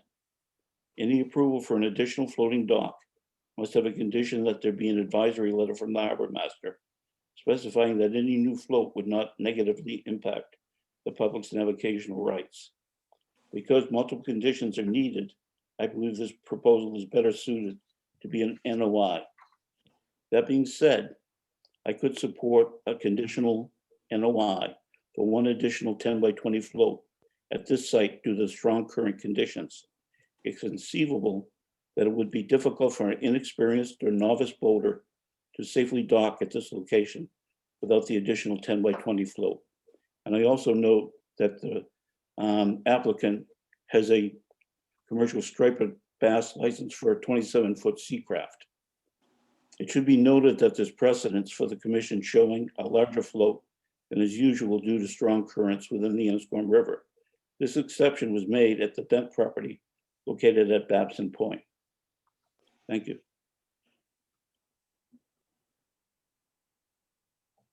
Thank you. Co-Chairwoman Jackson. I certainly agree with all of the above comments. This is too great a project to consider a negative determination for. Along with, as Mr. Sargent so eloquently said, an NOI, I think, is needed. Okay, and Co-Chairman Gullett is not currently participating in the hearing, so the applicant's representative to you. So now we come back to you, Adrian. Do you have any You further come back comments? to me? Yes, do you have any further comments or any You know, comments? This comes forward as an RDA. This is what RDAs look like. It is not intended to be a robust review, although obviously there are some open questions about the project, especially having seen it before. I certainly, my largest concern here is that with the expansion of the footprint of the float structure at the bottom of the ramp, acknowledging that the pier itself needs repair, we really don't have any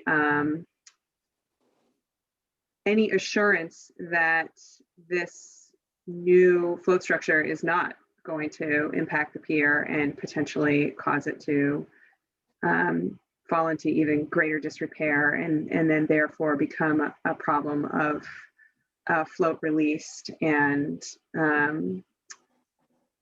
traveling down the harbor and or the pier itself suffering some damage. So I realize that the applicant's representative does testify to the matter that he believes that it will have no impact. However, just based on the notice of intent filing that we have already seen on the project, it did look like it needed some pretty extensive repairs. So I am curious to understand the difference.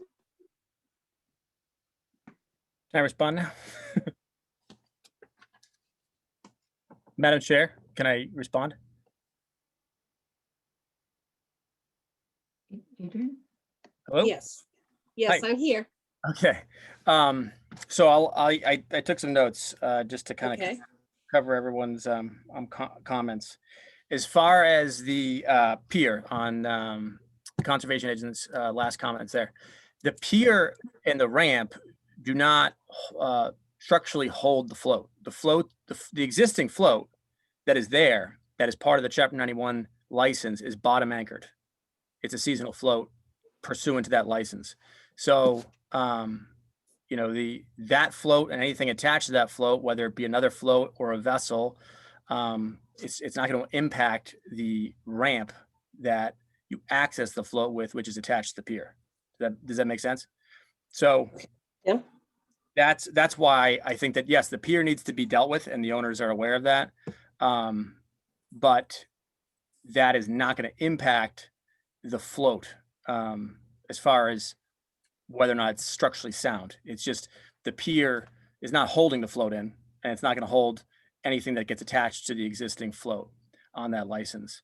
As far as there was a comment about whether that the harbor master or the shellfish constable, I'm not sure if the shellfish constable chimed in on this. Probably not, I'm assuming, because it's not a mud float. So I'm not sure if he I mean, I've had other 10A permits. I don't know if the shellfish constable comments on every float that doesn't bottom out during low tide in the intertidal flats. This stays afloat just like a vessel would. So I don't think he has. As far as the harbor master, I know he and the conservation agent can probably speak to this better because I know there was a conversation that you and I had that the harbor master was planning on approving the 10A float, but there was this kind of issue that conservation wanted to see this vis-a-vis an RDA. So I believe that the harbor master wrote a letter last time saying that the float would not impede navigation. And I know that, I forget who it was, I'm not sure if it was Commissioner Sargent mentioned the currents in that area, which is true. There are some strong cross currents in that area. And that's one of the reasons why Mr. Himian wants or needs a larger float, because the vessel's over 50 feet. And that there's a cross current that comes in there, and it's kind of like a pool. It's very deep right there where that float is. From the float into the low water mark, it's pretty deep. It's like a little pool. So there's an eddy that kind of occurs in there, and he's concerned that without an adequate size float, it will be dangerous to moor the vessel there. And the abutter that was mentioned as well, Mr. De Silva, during the last round, he submitted a letter saying that he was in support of having the float expanded, and the float expansion is in the same location and size as the last plan. So he is in favor of that, and I can get an updated letter if you guys would like. The last point that I would make, I know, I believe it was the chairwoman who mentioned necessitating an NOI in this. And I think that sets a bad precedent, quite frankly, because the resource area that we're looking at is land under the ocean. And the impact that we're talking about is a mooring, an anchor. So this is essentially, it is the same impact on the land under the ocean as a vessel mooring would be. So if a notice of intent is going to be required for a 10A float, which happens to be larger than the Conservation Commission, policy dictates, which is an unwritten policy, and quite frankly, it's arbitrary. If the conservation going to necessitate a NOI for larger floats, then how could they allow vessel moorings if the vessels are covering 300 square feet or whatever, 400 square, 500 square feet, what have you. So I mean, this is essentially the same thing as a vessel mooring. It's temporary, it's seasonal. It's the same thing as a vessel or a houseboat. It's identical. So I think that having an NOI, I understand that Commissioner Sargent mentioned some conditions and whatnot, and I think that the better approach would be to make that part of the plan that receives a negative determination, and then we're held to that plan. But I mean, having the NOI, I think it sets a bad precedent for future applicants looking to have bigger floats that don't bottom out at low tide, and or vessels. I mean, I don't think Conservation Commission is going to review every vessel mooring of the 1,100 vessel moorings that we have. So that's what I have to say about that. But if there's any other information that you guys would like, I absolutely can supply that. And I think that's all the notes that I have from the commissioner's comments. Okay, thank you very much, sir.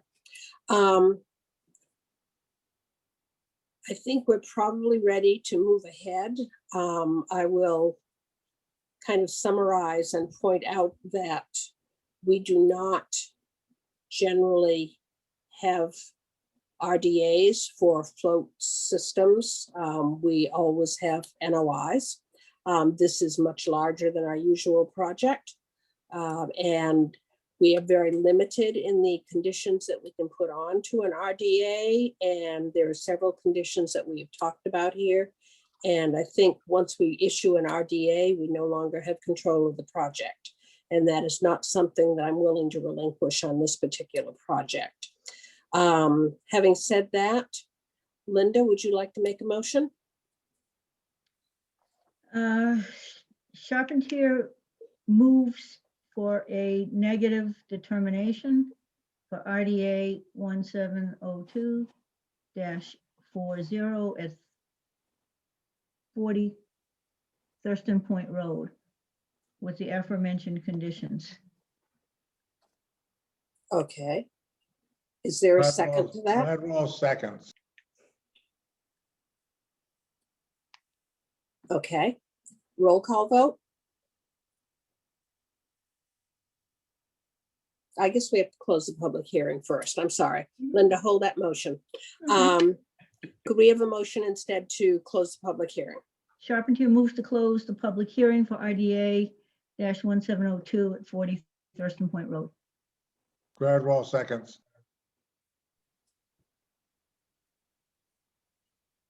Adrian, you're muted.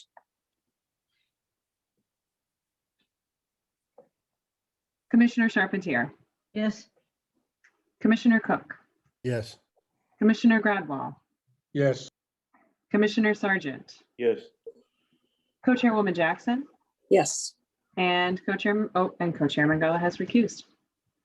Okay. Linda, let's go through your motion again. Charpentier moves for a negative determination for RDA 1702 at 40 Thurston Point Road with the aforementioned conditions. And how many of the conditions can we put on there?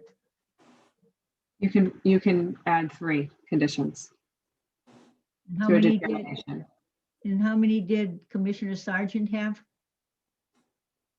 I've got at least 4 or 5. Okay.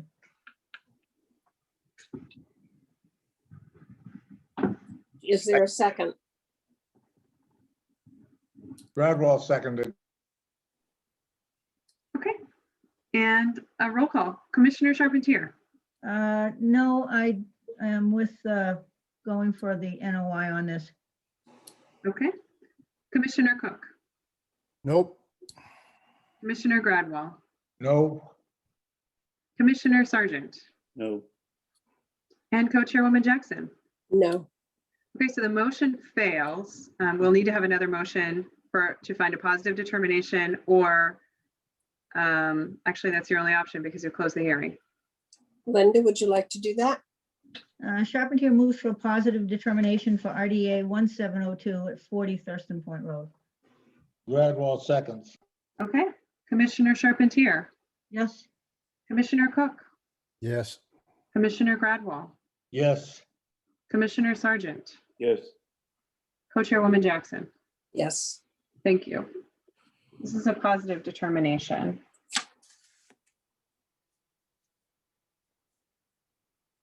Okay, Okay, thank you very much, Mr. O'Connell. Thank you. Okay, Rob, you're welcome to come back now.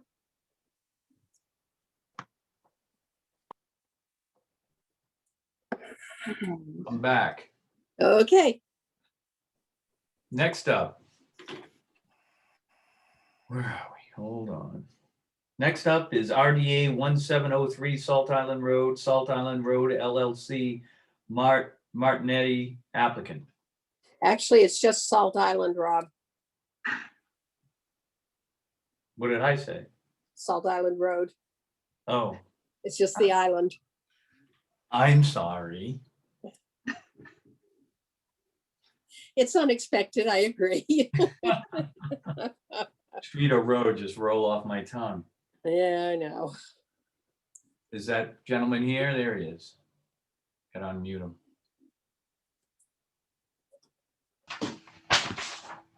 Mark? Good evening, Madam Chair and the commission. I'm coming forward tonight with a RDA application, request for determination for Salt Island. We are recent buyers of the piece of land and trying to do some cleaning up of the trash and invasive poison ivy on the site. We figured a good way to get rid of it is to treat some goats to a plant that they love to eat. And we're trying to put in a fence to keep them on the site. That's where we're at. Adrian, do you want to give us a little more depth into this? sure. So I'm actually on an echo somewhere. Somebody turned it off. Okay. So the installation of the fence posts actually began probably about a month ago on Salt Island, and that is now the matter that is before the commission as an after the fact RDA. Just for reference to the applicant, of course, the Conservation Office phone lines were on fire for about 3 days with people coming in, phone calls, also phone calls to the Inspectional Services Department and the clerical staff and the ComDev division and the DPW trying to understand what on earth was happening out there, because of course it is a very high visibility site. We are pleased to hear that that is the objective, is just to install some fencing so that we don't have goats on Good Harbor Beach. I spoke with the applicant a couple of times about this project. The specific concern here is about how they intend to access the site to do the work. And it's a unique situation, of course, because it is an island. And the intertidal zone and point of access from land to the island is either by crossing private property or the public beach access. And at this time of year, from April 1st until September 1st, there is symbolic fencing in place to protect the growing population of piping plovers on Good Harbor Beach. And because of that, there are some pretty limited uses and allowed and access means of access allowed on the beach. So specifically, there actually can be no machinery on the beach whatsoever unless it has been previously approved by Mass Wildlife. And of course, we are always working with Mass Wildlife, the through the DPW to ensure that we're able to rake the beach with spotters for piping plovers. So for this particular hearing, what we want to know about is how the materials are going to make their way out to Salt Island, what the timeline is for the work. At this time, the applicant does not have any permissions from the city to pass and repass with any materials over the Witham Street entrance or through the beach area to get over during a high tide or during a low tide, for example. So if we can't have answers to that, and also, of course, curious minds want to know if there are other intentions for Salt Island at this time. I have heard all kinds of spectacular stories about what might be going on out there in the future. So we always appreciate a heads up, and also in the future, any activities, please call us first so that we have an answer when the phone lines start to. So thank you for that. Somebody's got We a have an phone echo. line. Someone has two phones on or something. Nope, now you're muted.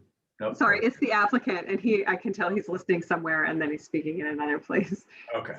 So So in your opinion, Adrian, though, for what they're asking with the goats and some fencing, the only thing we should be asking about basically is how he's going to gain access. Is that what's on the table tonight? yeah, that's correct. I mean, the installation of fencing, we're essentially pinning to the ledge above mean high tide. And this is not intended to be, I think, a permanent installation. I think it is strictly for the purpose of holding in the livestock. So we want to know about the activity of accessing to install this material, and also if there is a plan for removal in the future. Okay.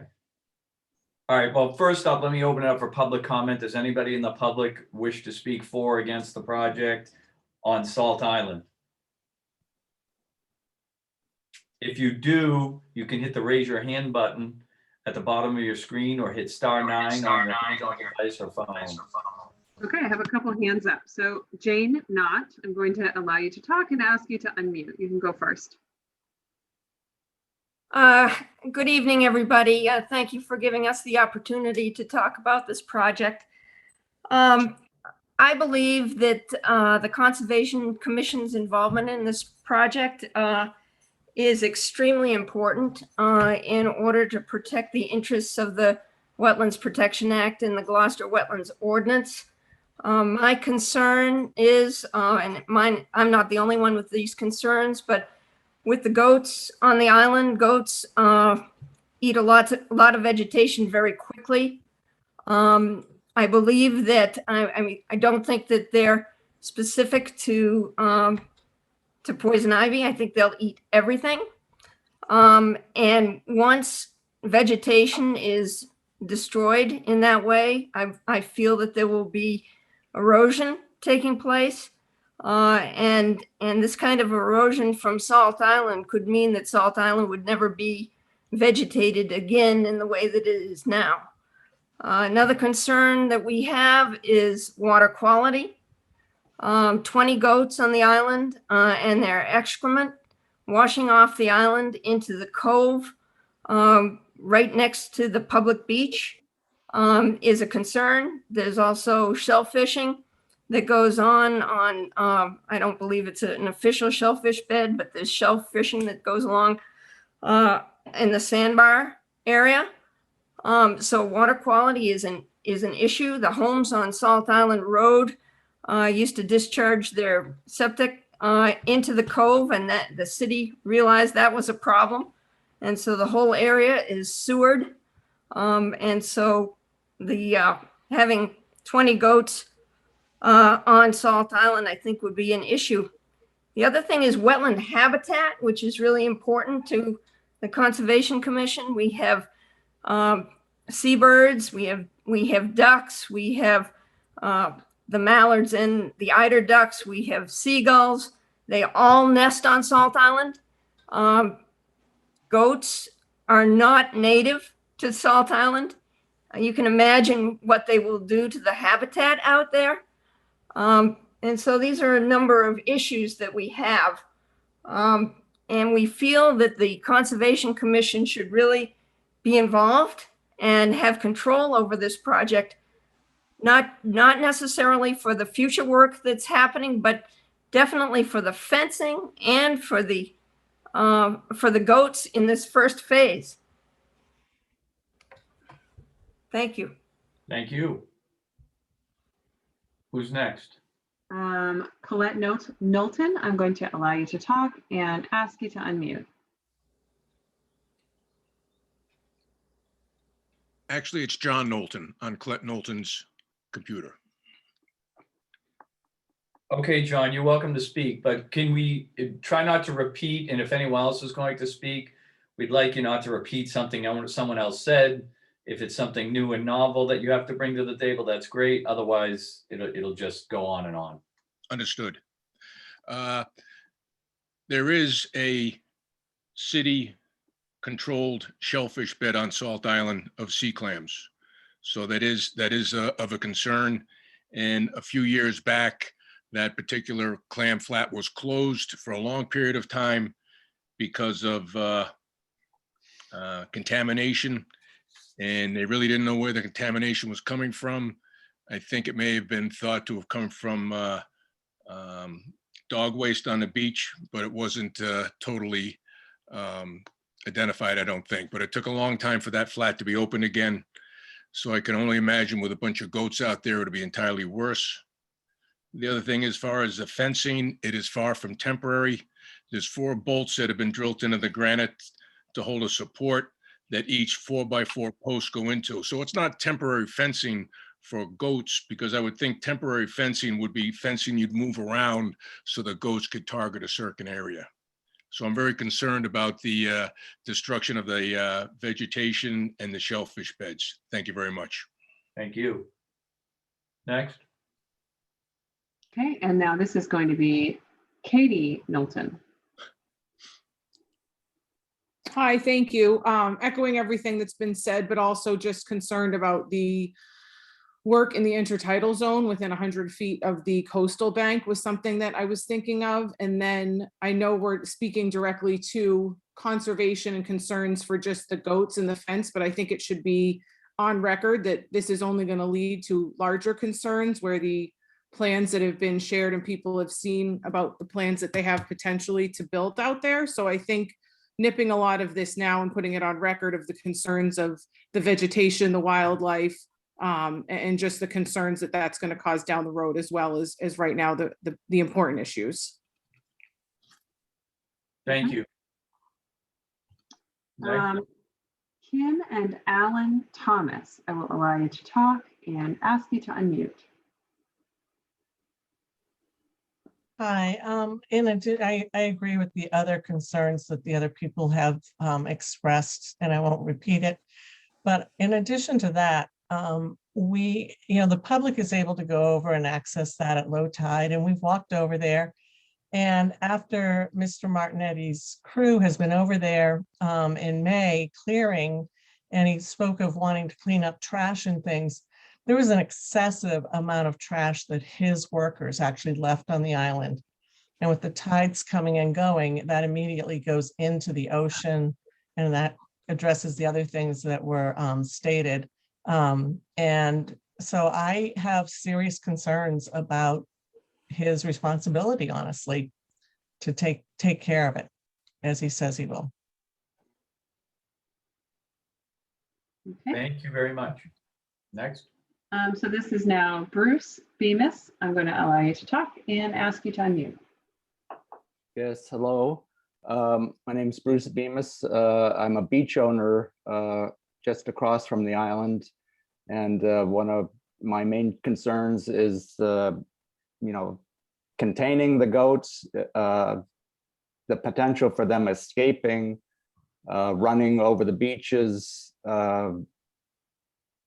How are they going to be cared for during a storm? Do they get away? Are they killed? Do carcasses end up on our beaches?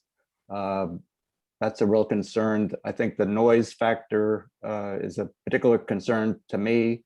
I do not have air conditioning in my home. The windows are open all summer, and from what I understand, goats are very vocal.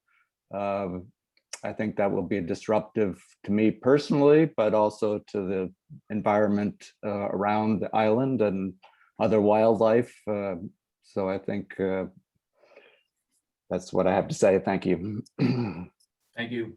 Okay. Next. And one more. It's David Riker. Oh, two more. Three more. Here we go. David Riker. I'm going to ask you to unmute. Go ahead. Hi, thank you. Thank you very much. And thank you for letting me observe this meeting. It's the first time I've seen the Conservation Commission at work, and I'm really, I'm just deeply impressed. I've watched the whole 2 hours. In order to say about this project, I came into this world on August 4th, 1963, overlooking Salt Island. I've looked at it my whole life. I've never made a phone call like this before. And I know that I don't want to repeat what's been said, but what's concerning to me is that the discussion that's being put forward is that this is about allowing goats to eat poison ivy, when I understand that the real intent is to build a big house on the island, and that this is just the first step. And I would like Mr. Martinetti to at least explain whether in fact this is connected to that, because everything I've observed about the work that's been done over the past month with heavy machinery to move boulders and chainsaw crews cutting down beautiful trees that have been there my whole life, I don't understand how this is just about the goats. And I really thank you for letting me speak. Thank you. Okay. Mary McNamara, I'm going to allow you to talk and ask you to unmute. Oh, am I unmuted? You are. Great, thank you. Thank you for hearing me. My family is a beachfront owner as well, directly across from the island, as well as the sandbar. And there seems to be, I think as we all know, a common misperception that there is the ability to pass at low tide, however, not taking into consideration the colonial laws, which you actually can't. And when you do pass at low tide with equipment and with livestock, you are crossing private property. So I would like the Martinetti family to explain how they are going to work with the owners of the beachfront homes, which own to Lone Mead Tide, which is past the island, and how they intend on transporting livestock as well as heavy equipment to the island over our property. Thank you. Okay. Thank you. Next. And Dan Driscoll, I'm going to allow you to talk. Ask you to unmute. Go ahead. Yes, can you hear me okay? Yes. Oh, great. Yeah, I have a couple of questions, not to repeat a bunch of the concerns that other people have made. One of them was talked about the runoff from the goat excrement. You know, people had talked about it polluting the water. You know, one of the concerns I have is, I believe it's called hypoxia, where it isn't just about polluting the water, but it can change the whole ecosystem. You know, not just the clam beds and all that, but, you know, the algae, the toxicity that happens there, the acidity in the water, which affect just not just the clams, but the fishing, the fishes and the birds and all that as well.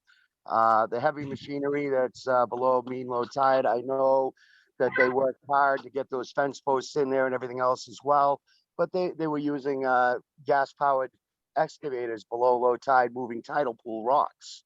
I just feel that you know, a lot of the work was done with better to ask for forgiveness than ask for permission to begin with, and I wonder if that's going to be the continued avenue that they're going to take going forward. One of the other concerns I have, somebody already mentioned, is the security of the goats.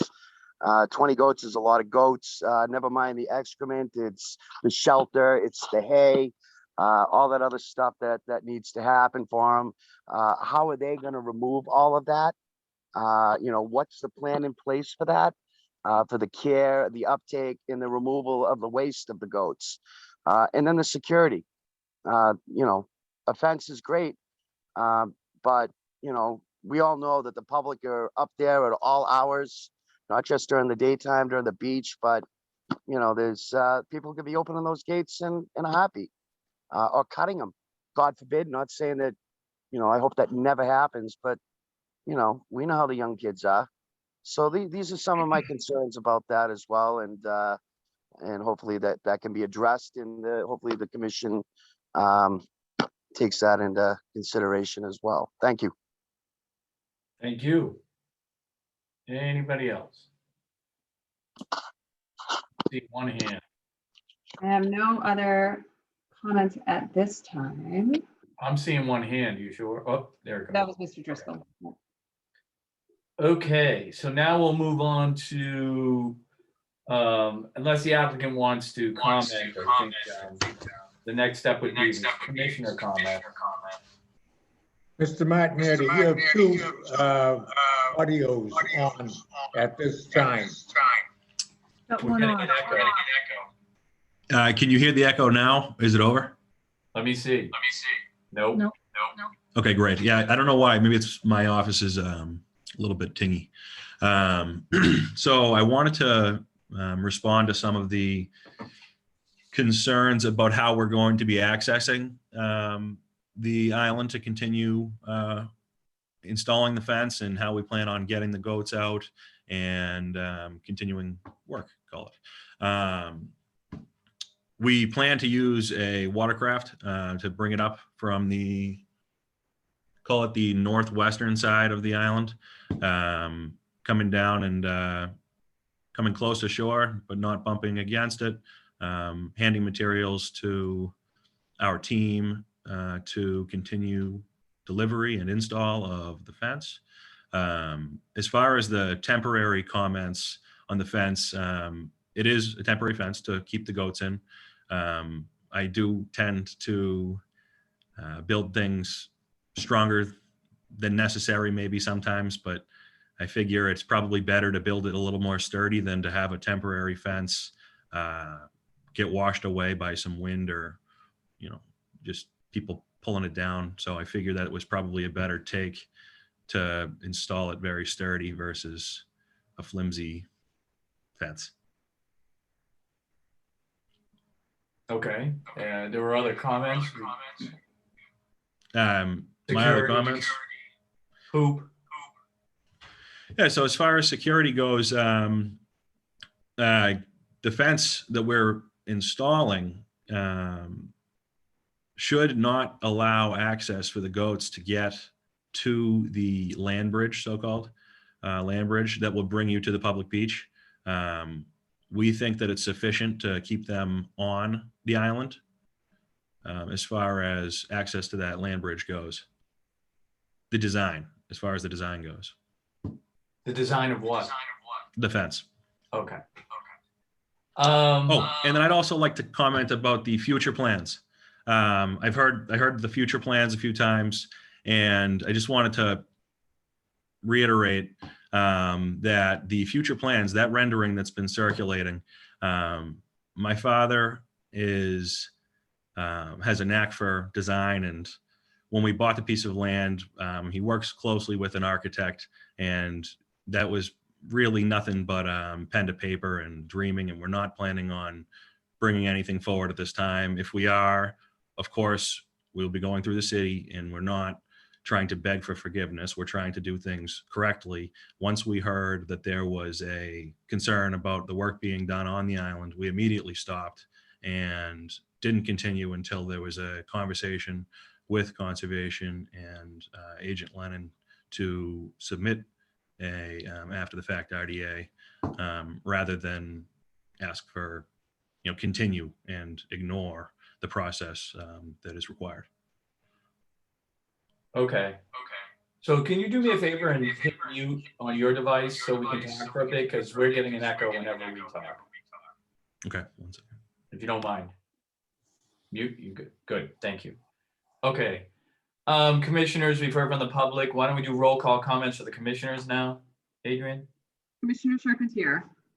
Yeah, I'm very disturbed by this project.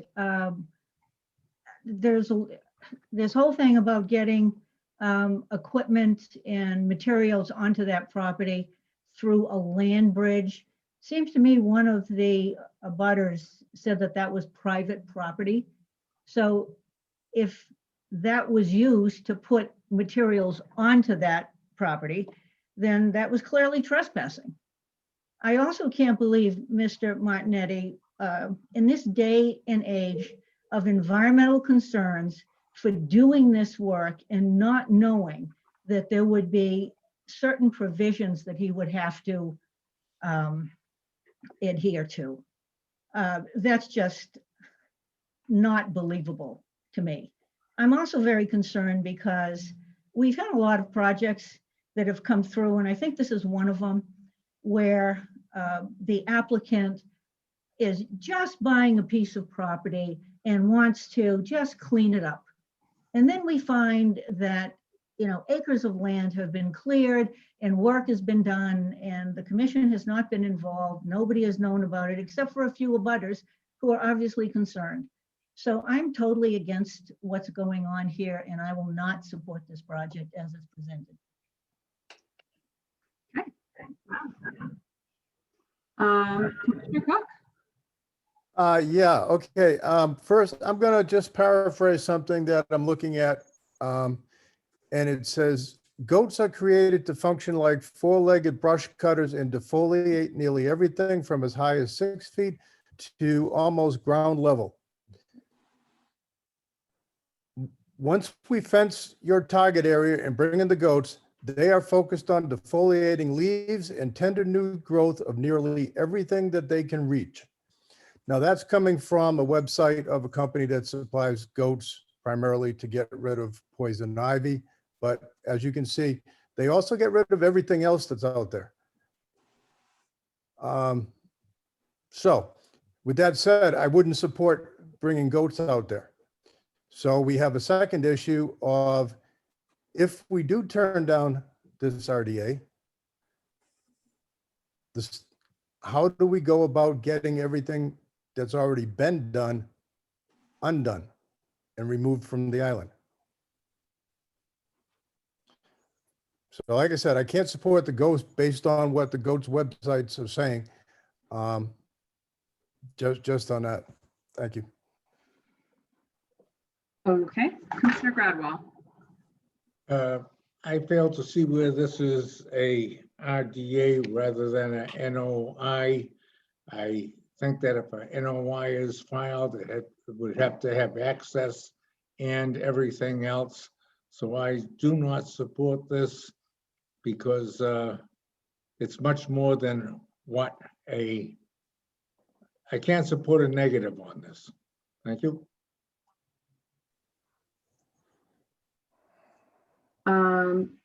Commissioner Sargent. I note that our hands are a little bit tied because applicability in the Gloucester Wetlands Ordinance includes, quote, the grazing of animals, and quote, the installation of fences. However, these exceptions are not absolute. There's a caveat at the bottom of this section that states that they are valid, quote, provided that the work with respect to the above conforms to the performance standards set forth in this article. At least for me, the tipping point of this proposal is, how will you make sure goats eat only the leaves and not the root systems? If root systems remain, the vegetation will regrow. Alternatively, if the root systems are eaten by goats, then the shallow overburden of soil on Salt Island would wash into the sea. If the intent is for the goats to eat the root system as well as the leaves, then I believe there should be an NOI with a detailed vegetation management plan. Thank you. Co-Chairwoman Jackson. Yes, I guess I have some questions in terms of further information, such as how long are the goats going to be there? I know we had a neighbor in this area, and just as point of information, I also live directly across from Salt Island, although I don't get over there much anymore. How long the goats would be on the island? I believe the plan was to rent goats and not own goats. We did have a neighbor in the neighborhood who used goats for his lot.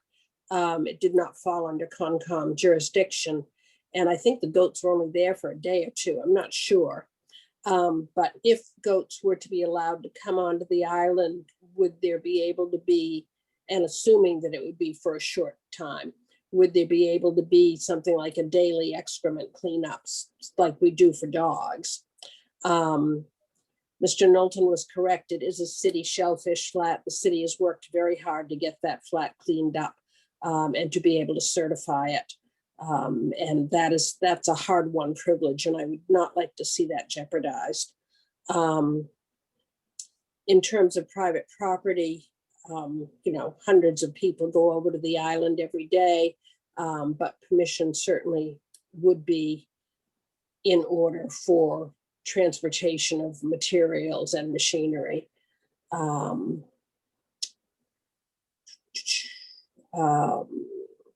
And as Mr. Cook said that the goats eat the leaves, he did not say eat the roots, and I don't think they generally eat the roots, but the soil may be so shallow over there that the roots come up. I don't know. I don't know the depths of soils over there. I haven't been over for a while. And Mr. Sargent is correct that grazing and fences are exempt if the work does otherwise conform. So that's all. And Co-Chair Gullo. Yes, so again, this is an RDA, a request for determination to determine if there's any impact to the resource in the area based on the goats being there and feeding. And based on what I've seen to date, and I agree with a lot of what my other fellow commissioners have said, I think there is concern about excrement leaving the site with 20 goats and getting into either the clamshell beds or into the resource, which is the ocean as a whole. And I am concerned about all the other reasons the neighbors were concerned about goats roaming semi-freely as far as noise, their safety. I mean, I don't know if goats will do well there or not. And then, just the health and welfare of the goats. Obviously, this has been a private property, I would guess now, that people shouldn't be going on anyways if someone else owns it. But bringing on the goats and bringing on any equipment from this point on, I think needs to come under a bigger plan than just dragging some goats over on a boat. I think it needs to move to a notice of intent or a positive determination on the RDA, but that is my opinion. That's it. Okay. So I think where we are, Mr. Martinetti, is that we're gonna have to move to a vote on whether or not to approve you have the right to not have a vote tonight. We don't have to vote on it tonight. You may want to take some time and put it to another meeting, but based on what I'm hearing, there is a lot of concern on this project. You may want to go for a vote tonight, or you may say, give me some time to answer some of these questions. The choice is yours. You can unmute yourself now. I think at this time, actually, there are some questions I'd like to answer with our team rather than do a vote, especially when it comes to the excrement. That would be something that we would probably go discuss with our team and make sure that I think we can facilitate cleaning it up. And I want to make sure that that's something that we're willing to do and want to do, and so on. But as far as, I did want to follow up on one last thing. The trash comment from the public, I'm not sure who made it. I want to make it very clear that everywhere we go daily, in our businesses, in our homes, my family, we do not leave trash behind. Whoever found trash that belonged to my team, I don't want to say you're wrong, but it definitely wasn't from us. We picked up after ourselves every day we've been out there, and we actually filled a couple of trailers full of trash from the island so far. Lobster traps, glass bottles, trash, you name it, cans, Frisbees, sandals, masks even. We try to keep things clean. So as far as trash flowing into the ocean or onto the beach from our site, just wanted to say that did not. I'd be very surprised. That's all. Understood. Okay, so with that, we'll move you a month out? With next meeting's July 21st, but it's a pretty booked meeting. Okay. As far as back and forth with Agent Lennon or the commission or Debbie, I believe Adrian's or Agent Lennon's assistant or clerk, is there some sort of list of questions that I could get from you guys to answer in the next meeting, or should I just work off of my notes? How should I go about this? Well, I think it's pretty clear access is a concern. How are you going to get the goats there? How are you going to get materials there? It's clear that what the goats will actually do on the site. If I were to condition it today, I would be telling you that if the goats aren't controlled, we're going to look for a definitive area for where the goats go, because we could wake up one morning and the whole place is defoliated without review. So management of where the goats go and what they do is going to be important in my eyes. I don't even know how you begin to do that, but that would be something to address. Access, the goats, if their goats are going to go onto this, you're still pushing to do that. I think you're gonna have to do a lot of research based on what the goats may or may not eat. Will they eat the roots? Will their excrement follow the clam beds? I mean, there's quite a few tiers of concern there. But I would say access, and then the goats themselves. Noise, again, someone mentioned, I don't know how noisy a goat is, but that could be another concern. The biggest one for me would be excrement in the shellfish beds. That's the one that, and loss or lack of vegetation beyond poison ivy. That would be me. I think everyone else covered that in other versions. So I think you have a good enough list there to go with. Mr. Martinetti, just for your reference, this hearing and the recording for the entire meeting will be available on the city website, not tomorrow, but probably in 48 hours. If you go to the City of Gloucester remote meetings webpage, you can find past meetings, and it's by month, and you will see the June 16th Conservation Commission meeting. So all the comments that were made by the public are on that audio for you to listen to. Yeah. So you have an access point. You are roughly 2.5 hours in. Okay, so with that, Mr. Martinetti, are you going to move to continue? The next meeting is July 15th, or do you want to go to the first meeting in August? July 21st. I mean, July 21st. Or August.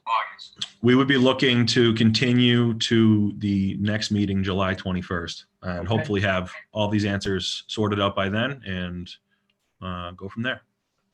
Excellent. Okay. Hey, Joe? Okay, yep. Thank you very much. Thank you. Thank you. Commissioner Jackson moves to continue the hearing for RDA 1703 Salt Island to the commission's meeting of July 21st, 2021. Charpentier seconds. And roll call, Commissioner Charpentier, Yes. Commissioner Cook, Yes. Commissioner Gradwell, Yes, Commissioner Sargent, Yes. Co-Chairwoman Jackson, Yes. and Co-Chairman Gullo. Yes. Okay, Thank thank you. you. Thank you, Mr. Martinetti. Next up, we have extension 28-2510, 14 to 18 Hart Street De Silva, Christine De Silva applicant. Oh, how do I put my camera on? Hi, can you guys hear me? Yep. I think I put my camera on. I've never used this, so can you guys see me? Yep, we can see, hear, and hear you. All right. Good evening, Commission. I'm just here because I'm looking to do an extension on my permit so that I can finish the deck and the fence that was in the original paperwork. Okay. Adrian, anything to add to this one? Pretty straightforward or what? No, it's pretty straightforward. They just, came up against permitting deadlines, and the Permanent Extension Act has expired actually as of yesterday. So they have to try to stay open so they can finish the final site work on the construction. All right, I should open up for public comments, shouldn't I? You don't need to. It's actually Oh, consent it's for. consent agenda. Okay. Commissioner comments then, roll call.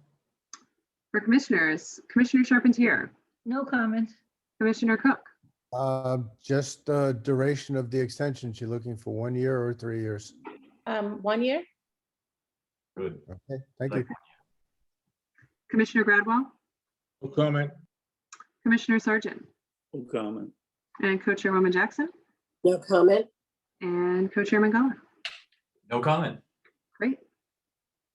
So with that, I guess, Joe, if you want to move it with the 1 year extension? Commissioner Jackson moves to approve a 1-year extension for EXT 0282510, 14 to 18 Hart Street. Charpentier seconds. And roll call, Commissioner Charpentier, Yes. Commissioner Cook, Yes. Commissioner Gradwell, Yes, Commissioner Sargent, Yes. Co-Chairwoman Jackson, Yes. and Co-Chairman Gullo. Yes. Thank you. Great, thank you. Thank you. Thank you. Have a good night. You You too. too, thank you. That was easy. They're not all hard.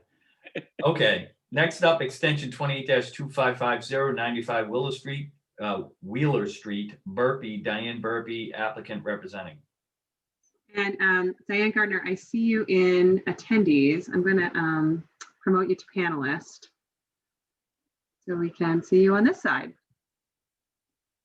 Come on by. Hello. Hello. Hello. Hello? There you are. Hi. Sorry, I'm not sure why you can't see me. That's okay. Name and address for the record. My name is Diane Burpee. I live at 95 Wheeler Street. My husband and I just purchased this property last September. So we're looking for an extension to the permit that was granted to the previous owner, Sally Patience. We just contracted with Jeff Amaro to start construction, so we just need more time. Adrian, anything you see here as a concern? This was pretty straightforward when we permitted it too. Okay, want to do roll call comments for commissioners? Sure. Commissioner comments, Commissioner Charpentier, No comments. Commissioner Cook, Same comment as before. How long an extension would you like? 1 year, 3 year? 1 year, I think should be enough. Good answer. Gradwell, No comment. Commissioner Sargent, No comment. Co-Chairwoman Jackson. No comment. Great. I know somebody else said this tonight, but I want to say the same thing. This is my first ever meeting and I listened to the whole thing. I expected it to be much more boring. It was very enlightening and interesting, and I'm really grateful for the work that you all do. And I think I'm going to start paying a lot more attention now. So thank you for that.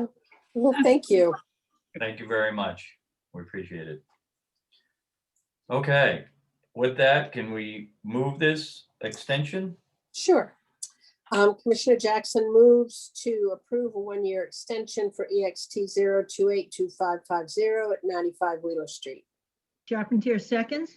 And a roll call, Commissioner Charpentier, Yes.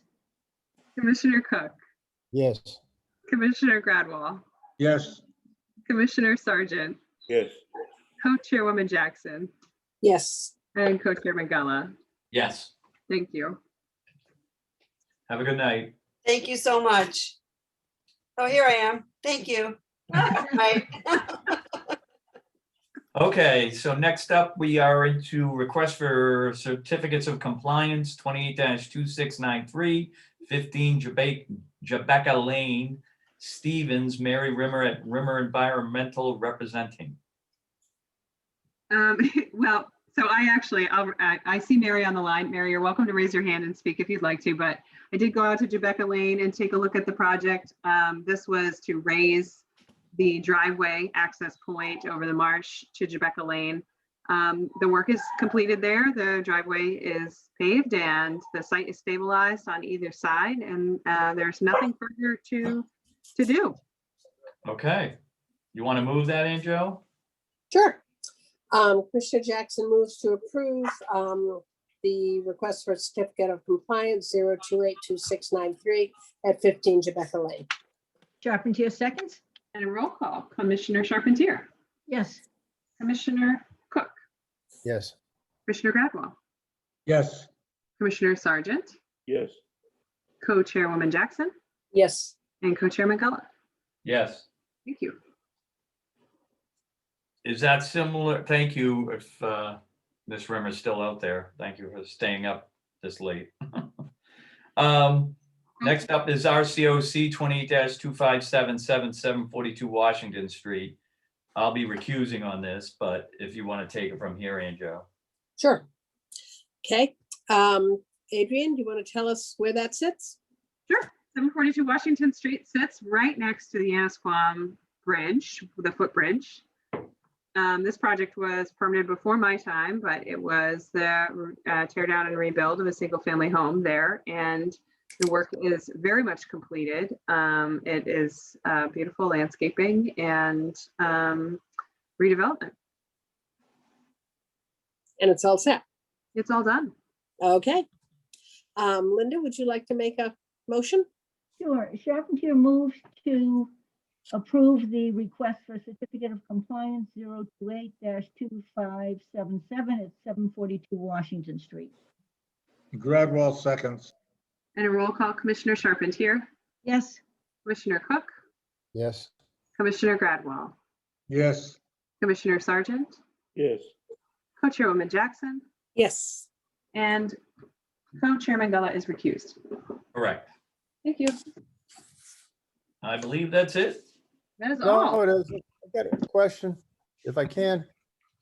Sure. I know it's late. But a couple weeks ago, Joel Cavazza brought up an issue about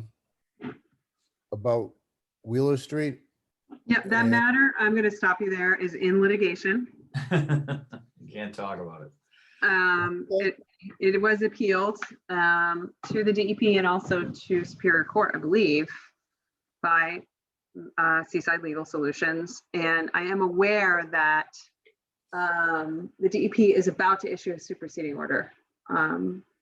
So that the DEP's review of that order of conditions is nearly complete, and it should be answering any questions or complaints that have come up through the process of litigation. We'll see.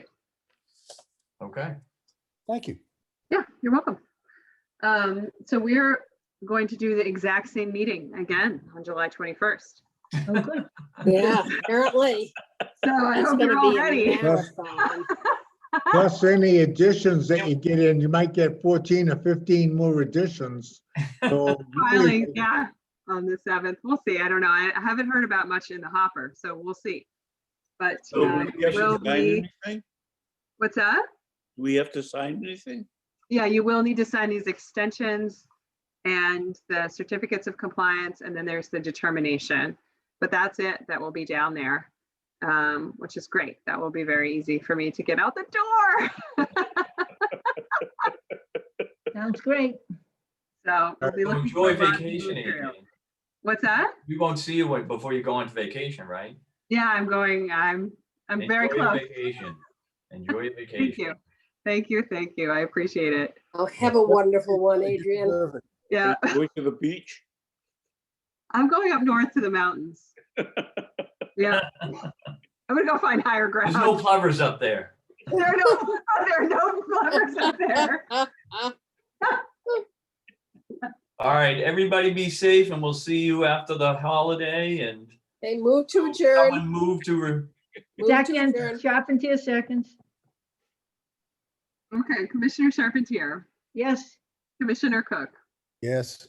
Commissioner Gradwall, no, Mhm. Commissioner Sargent.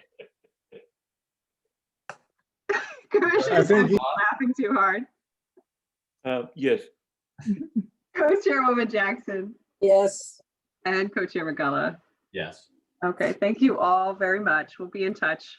Thank you, everybody. Have a Good great night. Enjoy. Take care. Mr. Sergeant, I really appreciate some of your comments on what's happening out there. Thank you, very.